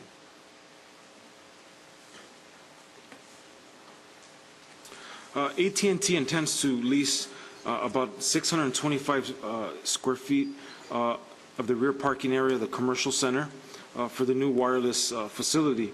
The new facility will consist of a cell tower, equipment cabinets, an emergency generator, and GPS antenna, as you can see in the blown-up site plan here. The property owner received approval for a planning director's modification allowing the construction of 38 parking spaces, trash enclosure, and retaining walls located along the rear area of the commercial center, which is currently under construction. The facility will require the removal of a trash enclosure and parking space. The trash enclosure and parking space will be relocated within the affected area and will not result in insufficient amount of parking spaces. The zoning code requires that the antenna structure be at least 100 feet away from residential uses. The property on which the facility is to be located is adjacent to multifamily residential uses to the east, which is Woodside Park condominiums. The residential uses are more than 100 feet away from the antenna structure. Specifically, the nearest residential property is located 104 feet, which is indicated here in the site plan, to the east of the antenna support structure. In the site plan, it also includes to the nearest residential structure about 124 feet. The cell tower will be designed to be 60 feet in height The maximum height for an antenna structure is 60 feet. The proposal can accommodate 1 or 2 additional carriers. The applicant is proposing antennas at 53 feet in height, which is centerline. And here, as indicated in the elevation showing the proposed the facility at 60 feet, staff did note that in the elevation, the building height here ranges between 25 feet and 30 feet.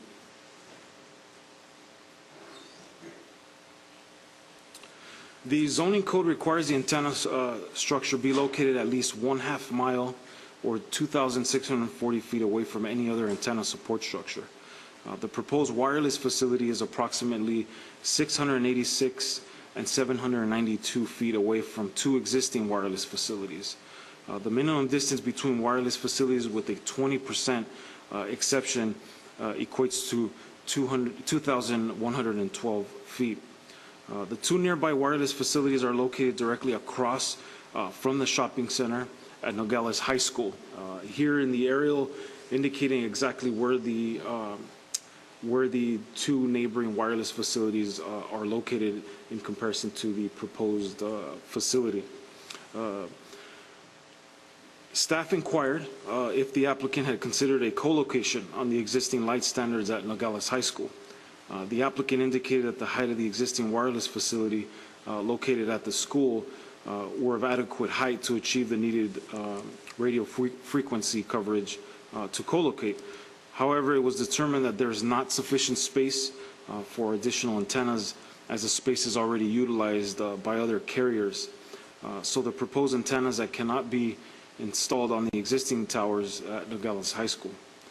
Therefore, the applicant is requesting the approval to encroach in the required separation between the wireless facilities.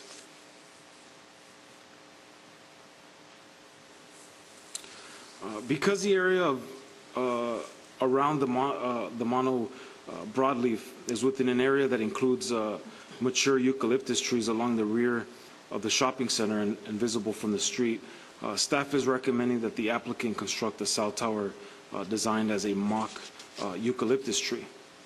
Many of the trees in the adjacent multifamily development area are eucalyptus. Therefore, the eucalyptus would be a better fit in the context of the area rather than the proposed mono broadleaf.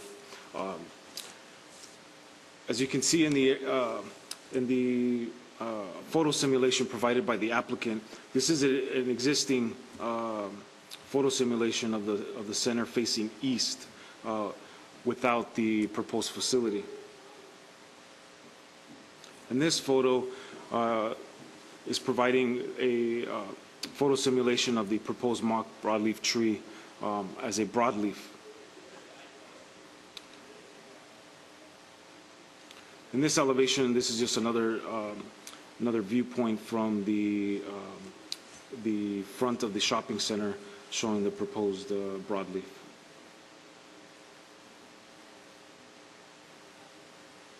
Now this is a photo taken showing the existing photo simulation facing west, which is behind the shopping center. And this is showing the photo simulation with the proposed broadleaf. The applicant did provide staff with an example of a mono broadleaf within a commercial center.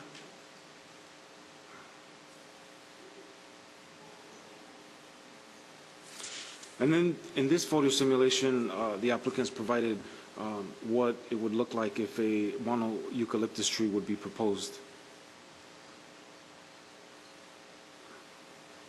And this is the same angle that was taken with the broadleaf. And again, the applicant did provide us with an example of what a mono eucalyptus tree would look like within an existing commercial area. Again, staff has discussed the option of installing the mono eucalyptus with the applicant. They are amenable to modifying the design. The resolution has been prepared for the facility to be installed as a mono eucalyptus. Again, the wireless facility is proposed as a broadleaf. Based on the type of trees in the vicinity, staff is recommending that the facility be changed again to a mono-eucalyptus. The applicant has indicated that the facility will work for them. The proposed facility complies with the required 100-foot separation to residential uses. There are 2 wireless facilities located again at Nogales High School.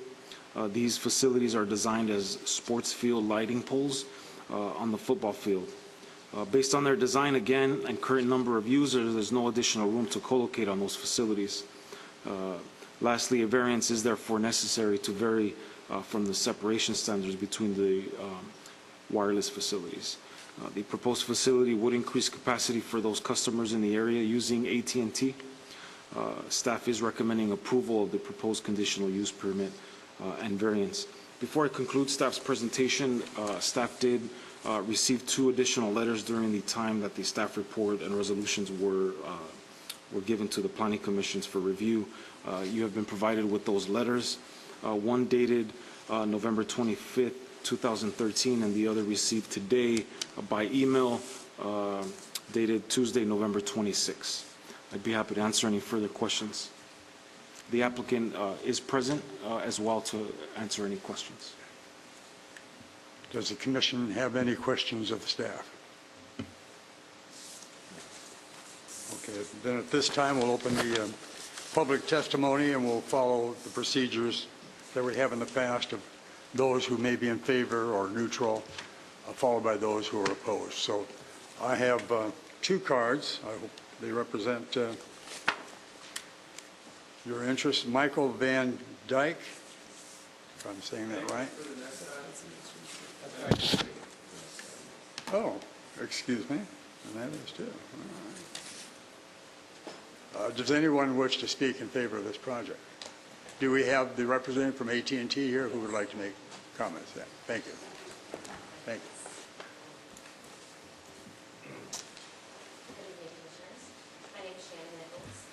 I am a land use and site acquisition specialist with SmartLink. We are representing AT&T Mobility this evening. Thank you for hearing our conditional use application for a new telecommunications site at Quail Ridge Shopping Center. And thank you, Mr. Garcia, for a wonderful presentation. I just wanted to highlight a couple of points about the necessity of the project for AT&T and why we chose this location. The site is what we call a capacity site, meaning that the existing sites in the area, which are about a mile away, which is pretty significant in this day and age, are at capacity, and a new site is needed to handle the load. I like to compare it to a kitchen outlet where you can't put your stove, your refrigerator, your microwave, your toaster oven all in one outlet without it blowing. And that's basically what's happening a little bit. And you get drop calls, sluggish service, high customer complaints. And from that data, then AT&T finds studies locations that need the new sites. And this area is one of them. In the area, it's mainly residential. And there were only two viable candidates, one being the high school, which already had a carrier there. We tried to co-locate with the school. However, they weren't really open to leasing. They just didn't think another carrier on the pole would aesthetically be pleasing, and they weren't interested. So the only other candidate was the Quail Ridge Shopping Center, and that's why we went with that. We've worked hard with the staff over the past couple of months to get a good design alternative. We're happy with the mono-eucalyptus. And those actually, if you've ever seen them in person, they actually look very good compared to the old Charlie Brown Christmas trees, we like to call them. And we believe we are within the design code and the planning code of the city and the FCC guidelines. And although they do talk about not bringing up issues, you can't make decisions based on health concerns. I do have a pamphlet, a flyer, that points out some FCC, American Cancer Society, and World Health Organization studies that have been done that address it. If anybody, one of the commissioners or anyone in the audience would like to read it, they're more than happy, and I will leave them up here for your review. Thank you very much. Thank you. Do we have any questions? All right. Okay. Then I have Charles Doan, I believe, who's here to speak against this project. Yes, my name is Charles Doan. I live at 3600 Sequoia Circle. I'm just a short distance away from where this tower is going to be put in. After receiving the notice that this was going to be proposed there, I went online and did a lot of research that I'd never had to do before about cell towers. Of course, you say apparently we can't talk about health issues. I think Bill Clinton set us up for that one some years ago. I am concerned about the potential of noise, low-frequency noise from these towers. It's a pretty quiet neighborhood at night, and I think we would possibly notice any new noise. I'm concerned about the noise from maintenance. There have been other locations where people have found that trucks will show up at 3 in the morning to do the maintenance without any consideration whatsoever for the quiet of the neighborhood. I'd be very concerned if there's going to be a restriction on when they can do maintenance, so we don't have this kind of thing occur. I'm concerned about the lighting that will be on this. There are several homes, you say 104 feet. Yes, there's homes that are going to be looking directly at this tree. Is it going to be floodlit? You know, you're going to have a nice glow when you're coming through your drapes at night now. Then one thing that's surprising to me about not being able to discuss the potential of lowering property values. This last big project everyone was talking about, we want to raise property values. And it's definitely known that because of the perception of the health issues, whether they're real or not, a lot of people don't want to live in the proximity of a cell tower. And so you can go on sites like Zillow. You don't have to go to the extremist sites that talk about death towers and things. We don't, you know, that's ridiculous. But it is a known thing that people can lose value in their property. I've lived there 20 years, and I'm pretty discouraged to learn that suddenly there can be a project that can lower my home value. What was I investing for 20 years?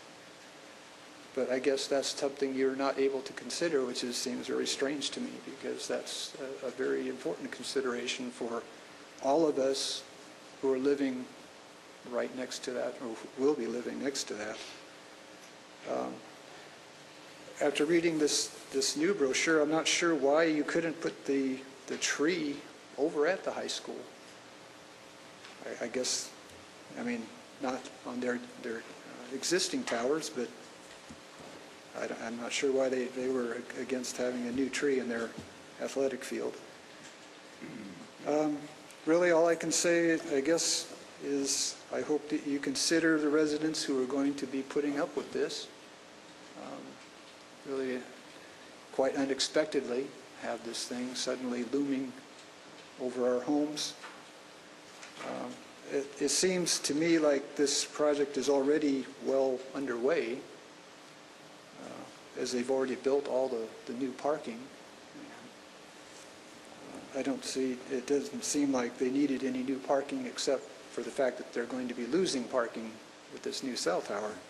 So I'm not sure if anything I have to say really makes any difference. But I do thank you very much for giving me the opportunity to speak, and I hope that you consider the few residents who will be impacted by this. Thank you very much. Thank you. Does anyone else wish to come forward and speak against this project? Commissioner Min, if you may clarify. So what I stated to the Planning Commission was the standards that you were to consider. However, the citizens they're entitled to come up and talk to you and voice their concerns, whatever they may be. Thank you. Does anyone else wish to come up and speak against this project? Okay. Would you like to come forth and rebut the comments that you've heard tonight?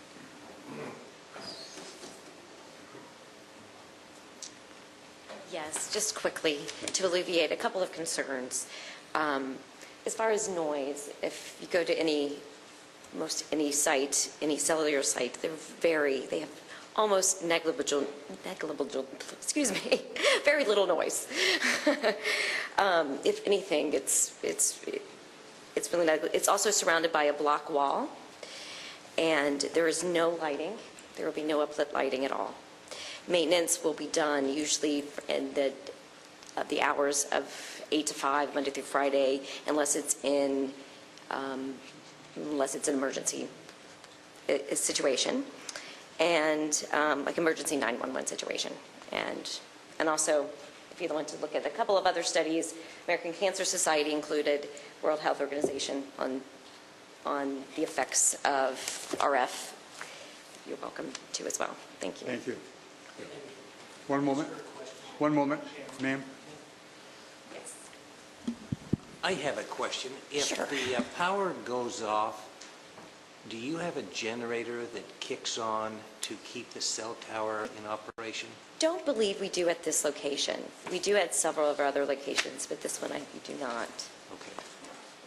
Is that normal to have a generator at the tower? It depends. We do on some, and we do not on some, and every carrier is a little different about that. They usually can use diesel, and it can sometimes be an issue, but that's up to individual carriers. And again, no lighting and maintenance There's no would not lighting, be at 3 in and the the morning? noise will be so negligible. All right, thank you. Thank you. If I could just clarify one thing for the Planning Commission and for the audience, that the applicant came in and submitted a plan to increase the number of parking spaces, and it really didn't have anything to do with this project. As a matter of fact, we got them at the same time, and when they first came in several months back, and they weren't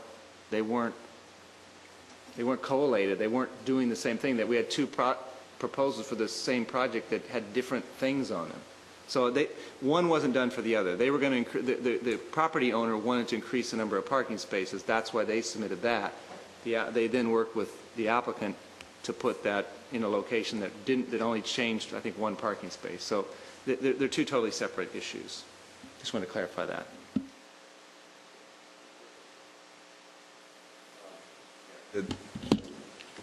The report does indicate that the new facility will indicate an emergency generator. So is that accurate, just for clarification? That is correct.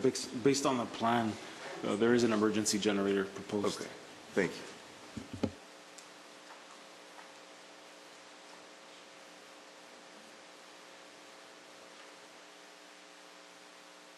Excuse me. Oh, I'm sorry. Excuse me, Betty. Go right ahead. You know, I have concerns about this. I had an opportunity when I was doing some volunteer work for AARP, and it was in regards to the cell towers. And I was on the legislative division on that time, at that point. And it's unfortunate that we can't consider the repercussions of, excuse me, of health issues on this. But you already have 2 telecommunications antennas there within that area. And it is so close to the school and to the residential areas. So whether you camouflage it with the design, it's still the same thing. It's still a cell tower. And I do have some concerns. I mean, we already have 2 in there. And it's close to the school, like I said, and it's on a residential area, and I just don't feel comfortable. I read the report when I used to be on the legislative for AARP, and I know the repercussions, and it's very unfortunate that we can't discuss that, but that is my feeling. So I don't know, you know. All right, we'll close the public testimony, and ask staff for a resolution number. There are two resolution numbers for this project. They will be for the conditional use permit, be 13-5544, and for the variance, 13-5545. I'm sorry, will you repeat that second number? Yes, the second number is 13-5545. 4-5? Yes. 5-4 and 4-5.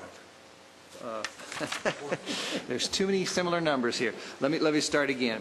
The conditional use permit is 13-5544. 4-4. And the variance is 13-5545. Thank you very much. I appreciate that. All right. Any discussion, any comments? Just a question. On the Nogales property, is that Verizon that has the cell tower? Do we know? Well, let me, actually, I should respond clearly on that. Nogales High School is not in the city of West Covina. No, I understand. But we don't necessarily have information on cell towers in other cities. That's not readily available to us. I don't know if the applicant knows. She believes it is Verizon. The applicant has stated she believes it's Verizon. To answer one of the questions that was brought up, why don't we put this cell tower at the Nogales High School and maybe share with the tower that's there? I'm not sure Verizon would want to have AT&T put antennas at their existing tower, if that's the case. Well, sometimes, I'm not sure that's the issue so much as it sounded like from the testimony that it's the high school that wasn't interested in another provider because of the aesthetics of the situation.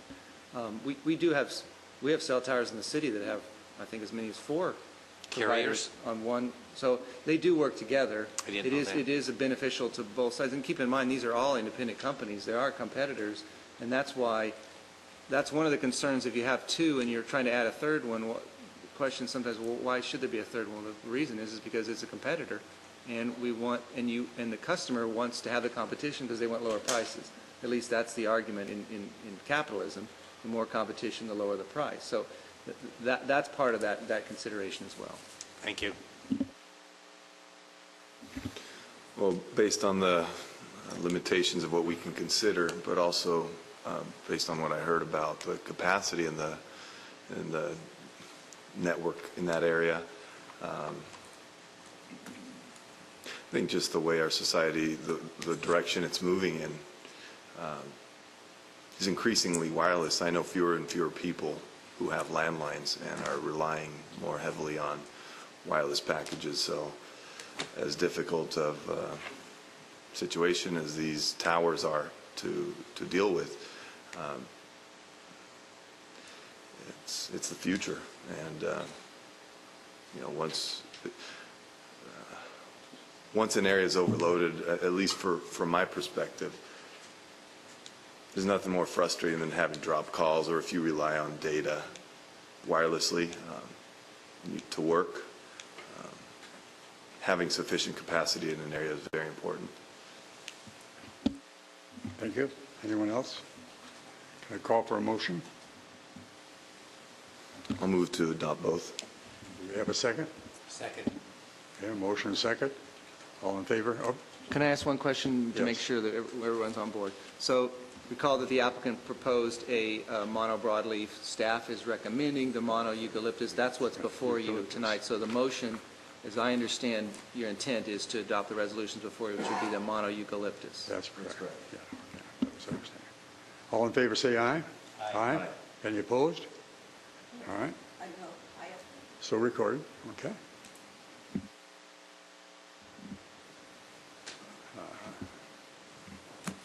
So that takes care of that issue. Shall we? There is a 10-day appeal period with this as any other project. Thank you. Thank you.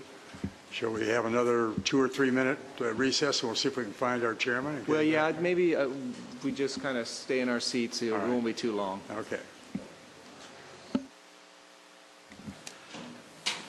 Okay, that takes us to item number 4, Code Amendment number 13. Thank you, sir.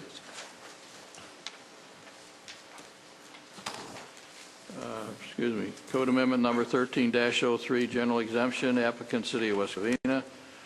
Location citywide. Request. The proposed code amendment consists of certain amendments to the zoning section of the West Covina Municipal Code for the residential, agricultural, single-family residential zone development standards.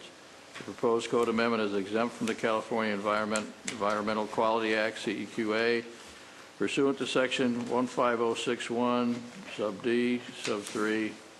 We hear a staff report, please. Yes. It's a code amendment on the R1 standards.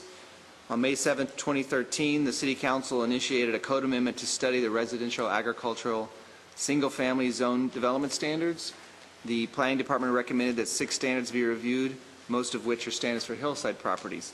On this slide behind me, we have the 6 items that were specified for study listed. 1, ratio of pad size to floor area. Question, should there be a zoning standard that requires a ratio between the pad size on a hillside lot and the floor area of the house? Number 2, appropriate pad size. The question is whether the pad size on the lots are appropriate in size or should be larger to allow for level open space areas around the houses. 3, number of stories. Is the current municipal code standard for measuring building height and number of stories appropriate for hillside lots? 4, standards and review process for decks. The question is whether the current zoning standards and review process for decks are appropriate. 5, common area maintenance for drainage and landscaping of slopes. Whether there should be some type of requirement for common area maintenance of drainage and or landscape improvements on the slopes. And 6, standards for covered parking. The question is whether current standards for required covered parking, such as garage or carport, are appropriate.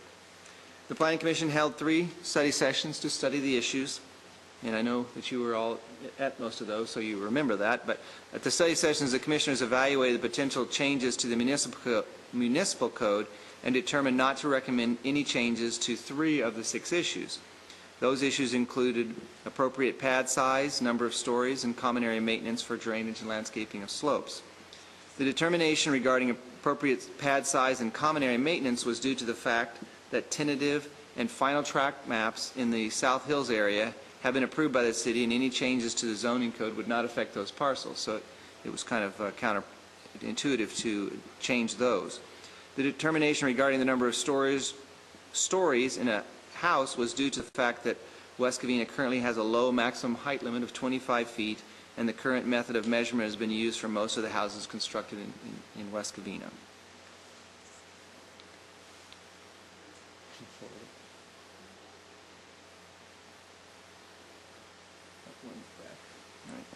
Computers are not cooperating with us tonight. At the study session on October 22, 2013, the Planning Commission directed staff to prepare a code amendment resolution with changes to the code for ratio of pad size to floor area, standards and review processes for decks, and for standards for covered parking. A code amendment has been prepared and is included as part of the resolution. The changes are shown on the slide behind me. They include ratio of pad size to floor area. The current code has no standard or requirements for ratio of pad size. The proposed code amendment requires a level area behind the house, between the slope and the house, rather than a pad coverage ratio. The proposed code requires a 10-foot level area between the slope and the rear portion of the house. Standards and review process for decks. The code currently allows decks and balconies in the same manner as it allows for room additions. However, as was discussed at the study sessions, decks and balconies can have a greater effect on privacy than room additions.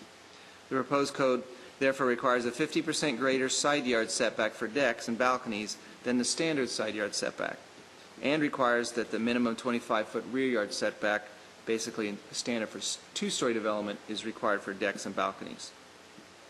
Lastly, standards for covered parking. The municipal code currently requires a 2-car garage for all single-family houses in the city of West Covina, no matter how big the house is. The proposed code requires 3-car garages when the floor area of the house exceeds 4,500 square feet or has 5 or more bedrooms.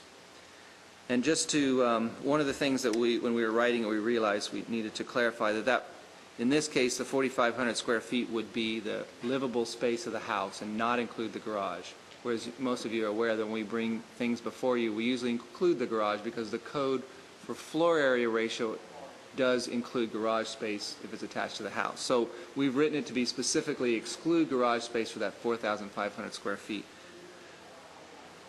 The proposed code requires that each covered space be 10 by 20 and allows tandem garages to comply with the 3-car garage standard. So the 10 by 20 is the current standard for 2-car garages. You're required to have 20 by 20. So the thought is that if a 3-car garage, you would need 30 by 20, and if it was tandem, then it would be, each space would need to be 10 by 20. Staff is recommending approval of the proposed amendment. If the Planning Commission adopts the resolution, the code amendment will be scheduled for review by the City Council. That concludes my presentation. Are there any questions of staff? None? I have a comment for staff. I think it's been marvelous staff work that's brought together a lot of pieces that we've been talking about into such a concise definition for each of those. So I want to compliment the staff on that. Thank you. Thank you. Okay, we'll open it up to public testimony. I have a couple of cards here. The first one is Eric Scheck.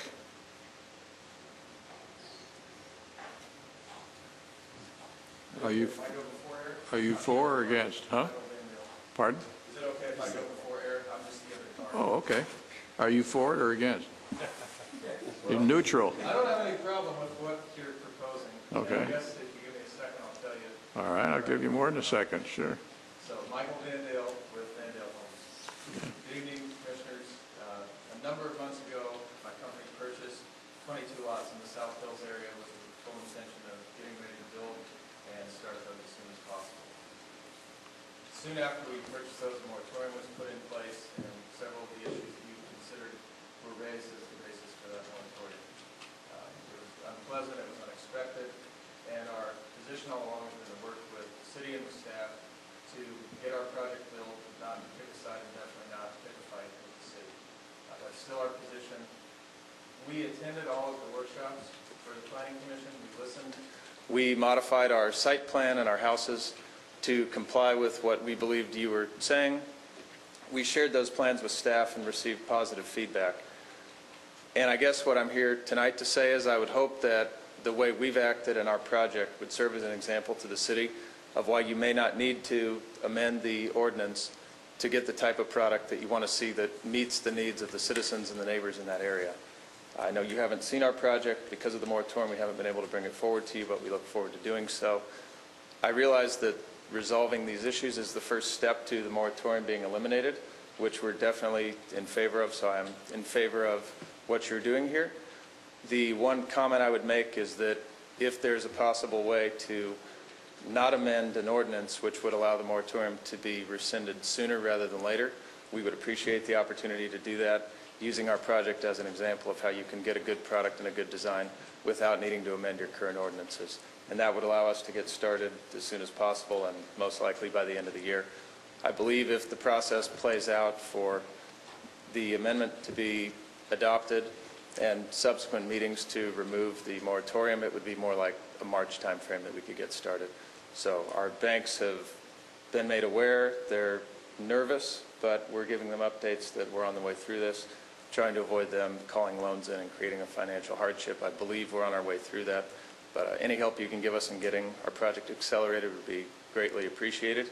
And I brought Eric Scheck, a senior project manager at our company, to just shed some insight on some of the ways this project has altered the design that we've had and ways we think we comply, and can show you that you may not need to do this if you feel that that's the right decision. If you have any questions, I'd be happy to answer them. Any questions? None. Thank you. Okay, thanks. Eric Scheck.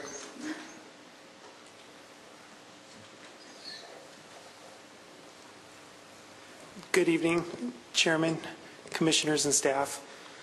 I appreciate the opportunity to be here before you once again tonight to talk about this process, and I do appreciate the dialogue and the ability to put my input in during this process, so thank you very much for that. Just to echo Michael's comments, we are asking that the Commission not recommend the code amendment to City Council in the hopes of ending the moratorium.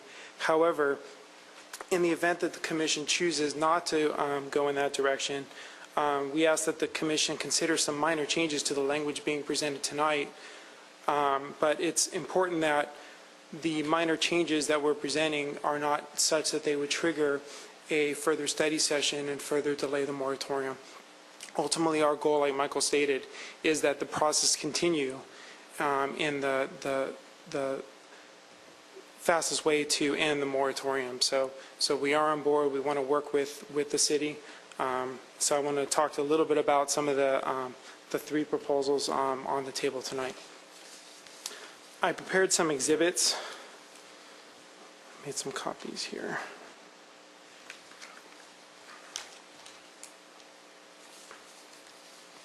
That'll better help illustrate my points. First item. Did I give the right stuff? Oh, I'm sorry. Sorry. Thank you.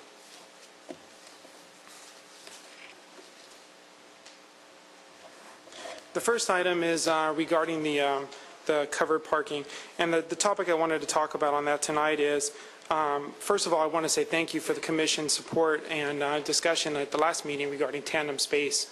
I think tandem garages are a better way to go as opposed to a 3-wide dominant garage street scene. So I appreciate that, but did want to talk about the minimum of a 10 by 20 foot behind the typical 20 by 20 foot garage. What I've provided here as an exhibit to show what we typically build, which is the tandem space is 36 feet deep and 12 foot wide. And what we're showing here is a large SUV, a sedan, a medium-sized compact car. The exhibit shows that it's not so much the depth of the tandem space, because when you're parking bumper to bumper in a tandem space, it's more the width that is very important in these spaces. So we were recommending either to replace the 10 by 20 language behind to read 36 deep by 12 wide, or provide this potentially as an alternate allowable dimension for a tandem space. The second item is regarding process and review for decks, which is on the next exhibit.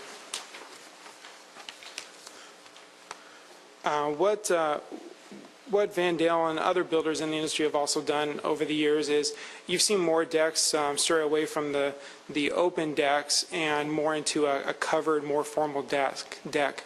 Given the South Hills environment, the views, and everything that makes decks so important to this area to capitalize on those views and the enjoyment of those views, the covered deck is a more formal, nicer approach is what we would propose for this area as well.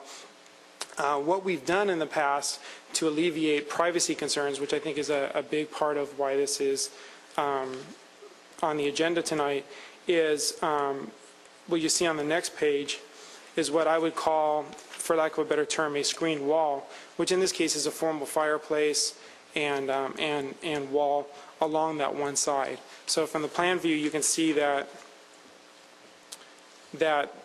the area that is screened would be the area that would be of the most potential privacy concern for the adjacent residents. And the example I've given you here is actually as homes much closer than what you probably end up seeing in the South Hills area. So even as a worst case scenario, it shows that there's some privacy related to how that the site of that deck could be constructed as an alternate. Correct. Yeah, these are an actual deck built by us in another area. And lastly, just the ratio of pad size to floor area. Would like the commission to consider how this 10-foot clear zone applies to patios.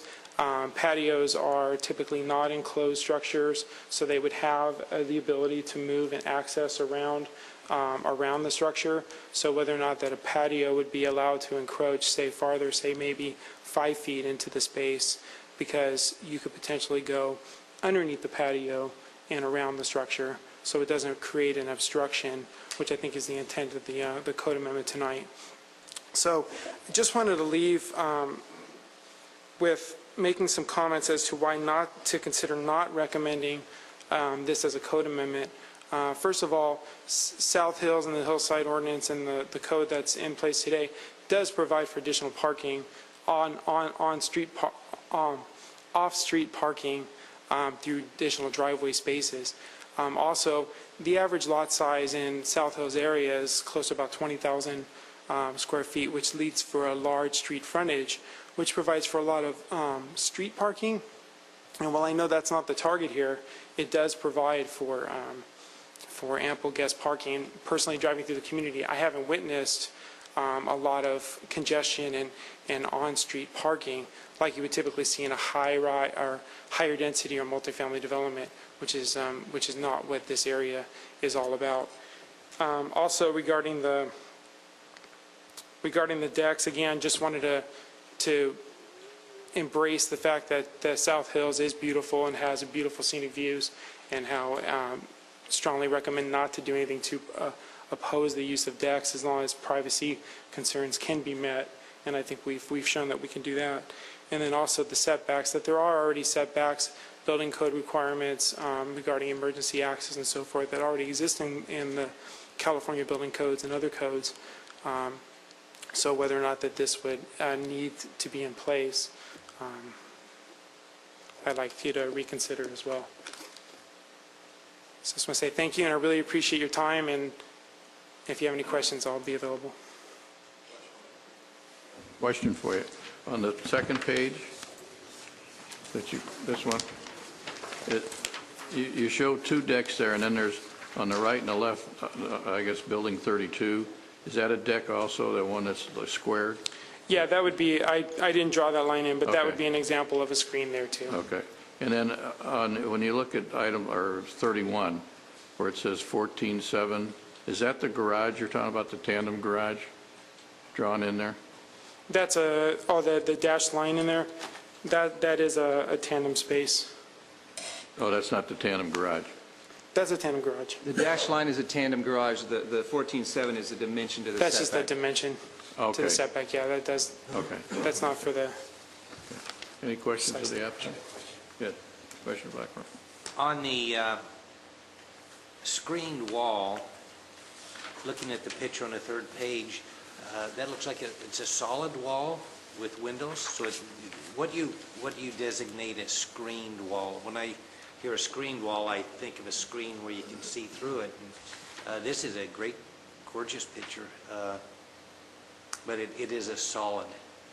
that's correct. Yeah, it's a solid 2x4 framed wall, just like you would see on an interior of a home, interior Now, exterior home. Are these proposed, the decking, are they proposed on every home that you are proposed as far as building in the South Hills area? Yes. Is that something come standard with every house? We offer it as we intend to offer it as a buyer option. Upgrade? An upgrade, yes. Okay. Thank you. Thank you. Anyone else? Thank you, sir. Thank you. Anyone else want to speak on this project? Okay, I'll close the public testimony, open it to commission discussion. I have a question. I'd like a clarification from staff. On the tandem parking, I'm looking at Exhibit A, which includes the language. I want to make sure I understand it. We're showing typically the 20 by 20 for two-car garage. Sorry, Exhibit A. Can you be Exhibit A of the staff of the resolution? Yeah.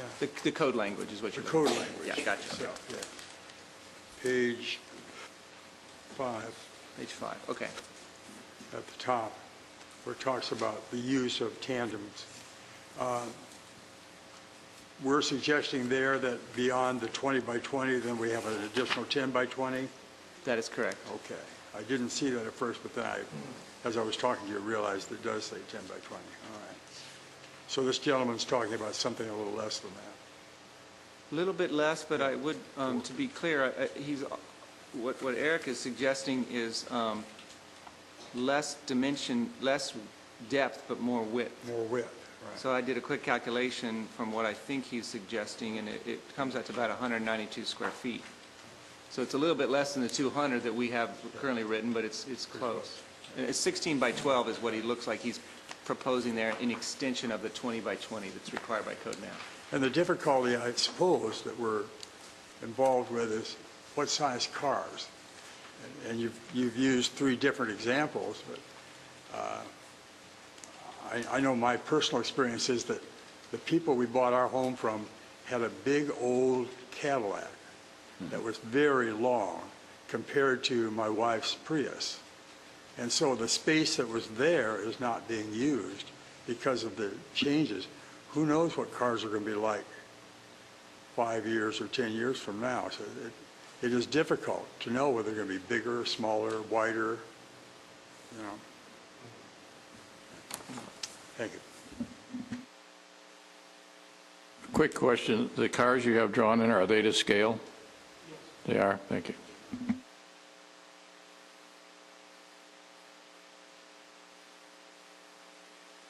I had a question. Go ahead. On 10-foot setback that we had talked about, the applicant brings up a great question, or at least an observation. If there's a covered patio and there's access to walk through that patio, has staff done any revisions on or considered the extra footage that would be under the patio versus a 10-foot setback? As it's written right now, it need to be opened, but I don't know that, in our discussions, I don't have a strong opinion either way.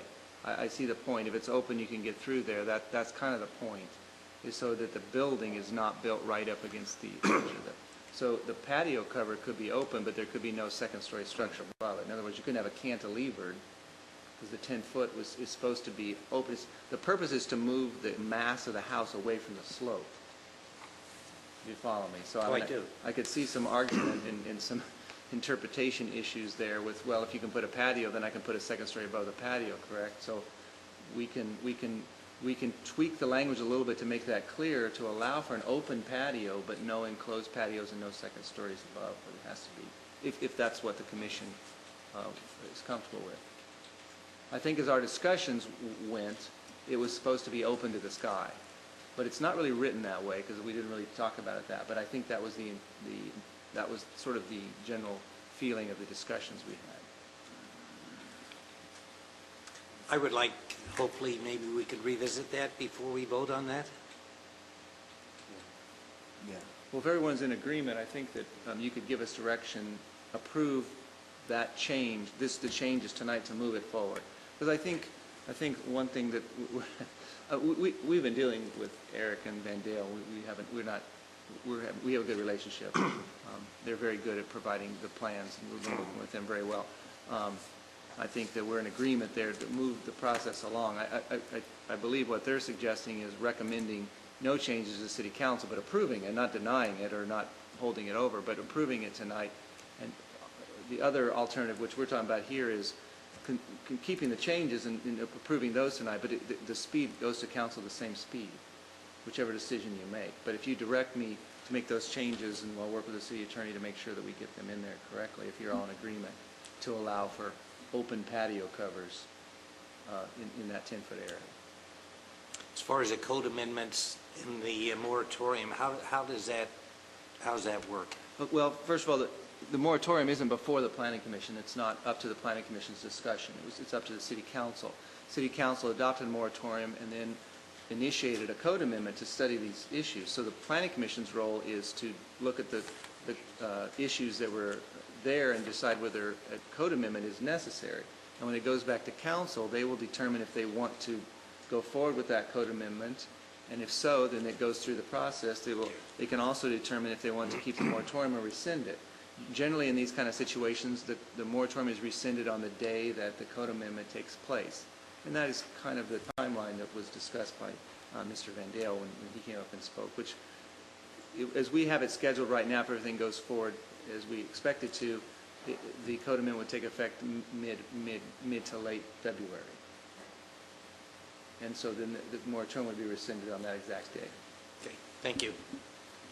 A question, and I don't mean to put you on the spot, Jeff, but do you have a problem with what he's asking to do? I mean, do you see that there's a problem with this from your perspective? Well, from my perspective, as you have all witnessed, my goal here has been to help you to gain consensus to direct me. So no, I only have a problem if I'm asked to do something that you guys are not directing me to do. Okay. So whatever decision that the Planning Commission comes up with, I'm happy to go Okay. forward. Okay. We've discussed all the issues. I think you sort of know what our opinion, we gave you the tables, that gave you our recommendations and Right. why. So I think you understand that. If there's anything specific, I can go back and cover that again. But I think there's some reasons why we might want to change the code. But, you know, those code changes aren't in effect now, and the city's not crumbling apart, or, you know, there's not rioting in the streets and dogs and cats living together. None of that's occurring, so I don't think it's going to, you know, the world's going to come to an end if you decide to Okay. keep the code as it is. Okay. And there's also the variance issue, right? You can always If we apply for a change the variance. code and somebody comes in with a clever idea for tandem parking, that's a variance, they can ask for a variance. That's And we true. can consider it at that time. Okay, thank you. Any further discussion? Okay.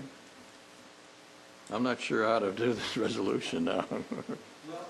I think the question for the Planning Commission, revolves some discussion, is, well, let me help out a little bit. So there's three items that you directed us to, Right. to make changes.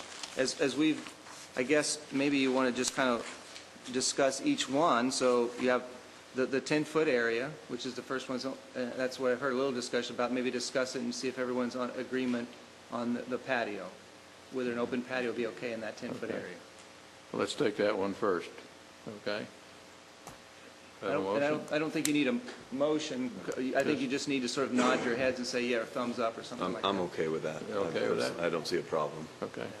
All right. Okay, so we will draft the amendment when it goes to council to say open 10 patio foot, covers right. are okay in that area. So then the second issue is Tandem? the review process for decks and the proposed changes to the setbacks. And you know, this project is presented, what was shown here as presented by Mr. Scheck, you know, it's clearly not the lots that we're talking about. This is a small lot. This is more like a small lot subdivision like we have at Warmington or the Valinda project. And those allow decks. Those are sometimes specific plans. They can be written specifically what's allowed. And so I don't know that this project has an effect on how it's been proposed. So I guess that's my comment there. I don't know if you have any concerns or questions, and I guess that is the same kind of process. Is everybody okay with what you propose, or you directed me to prepare, or do you want to have a discussion on if that's appropriate or not? I have a question. If we vote on the deck right now, is that open deck or would that be a covered deck? Well, let me be clear in the way I use the vocabulary. It's not really, well, the code is somewhat clear, but there's two different issues. Our code calls them elevated structures, so that's even more confusing. But it refers to balconies, which I believe the reference there is balconies come off the second floor of a house. So it's not, they're using incorrect vernacular, but for our discussions, balconies is what Mr. Scheck is talking about. These pictures are of balconies. A deck is a slope over a hill in our code and the way we talk about it. So that's the difference between the two. Now, the standards that we've written are the same. So the issue that we talked about was that decks, because they're open in some form or another, or balconies, because they're open in some form or another, they can have greater privacy impacts than a room addition. So maybe there should be greater setbacks. Now, and I would also tell you that the balconies is shown here for the 25-foot rear. This is a second story. There's no question. We wouldn't have an issue with that. That would require a 25-foot setback now with today's code. No changes are required. The issue that we come to is a deck that's on the ground. How do you define that as a second story and therefore require the 25-foot setback? So that's the part that this would help us. It's the deck that's on the ground over the slope. So I don't know if I've confused or helped, but that's sort of that's where we're at now, and that's how we got here, and that's why we recommend The first story on this picture looks similar to the second story. So is that a patio too underneath? Well, if you look at this picture here, Yeah. this would be a balcony with a Right. patio cover underneath, correct? Right, okay, right. Okay. So, So again, I guess the question is, with the review process for decks, are you comfortable with what you directed us to do with the 1.5 times side setback and then the required 25 for decks? I am. Okay. And then lastly, the standards for covered parking, which include the 3-car garage, which I didn't hear any concern on the part of the Van Dale company on that.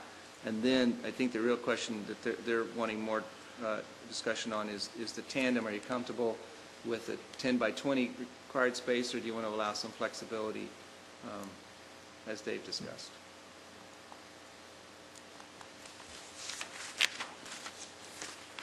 Comments? I think with what I know and understand, that I'd prefer to go on with that which we proposed, and that's the additional 10 by 20, and let someone come forth with a variance if they see that. And if we get enough variances, maybe we say things have changed.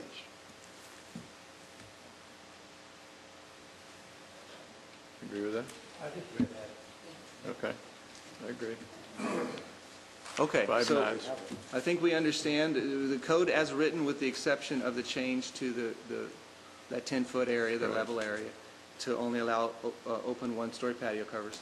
And then I think now we're ready for a vote. Let me read you, while I'm talking, let me go ahead and read you the resolution number, which is 135546. Okay. We have a motion, a second, to adopt resolution 13-5546. So the motion. Second. Second, got a first and second, all in favor? Aye. Aye. 5-0. Right now, we've tentatively scheduled this for the December 17th City Council meeting. If there is one. There's planning, well, correct, if there is one. Okay. Thank you, gentlemen.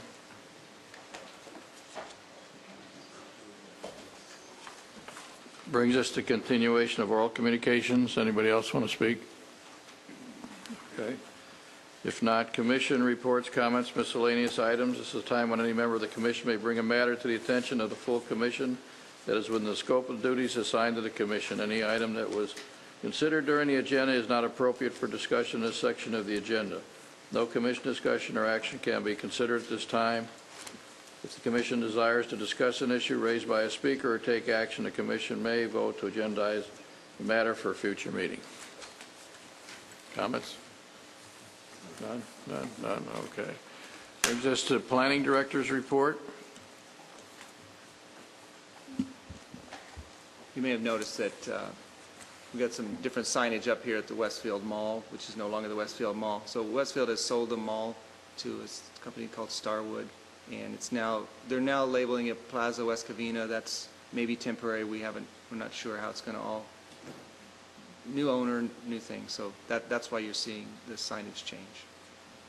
There have been some mailers coming out already. I got some today and the other day. They're trying to boost, say what stores are coming in, and so they're trying to, beat the bushes a little bit. Anything else?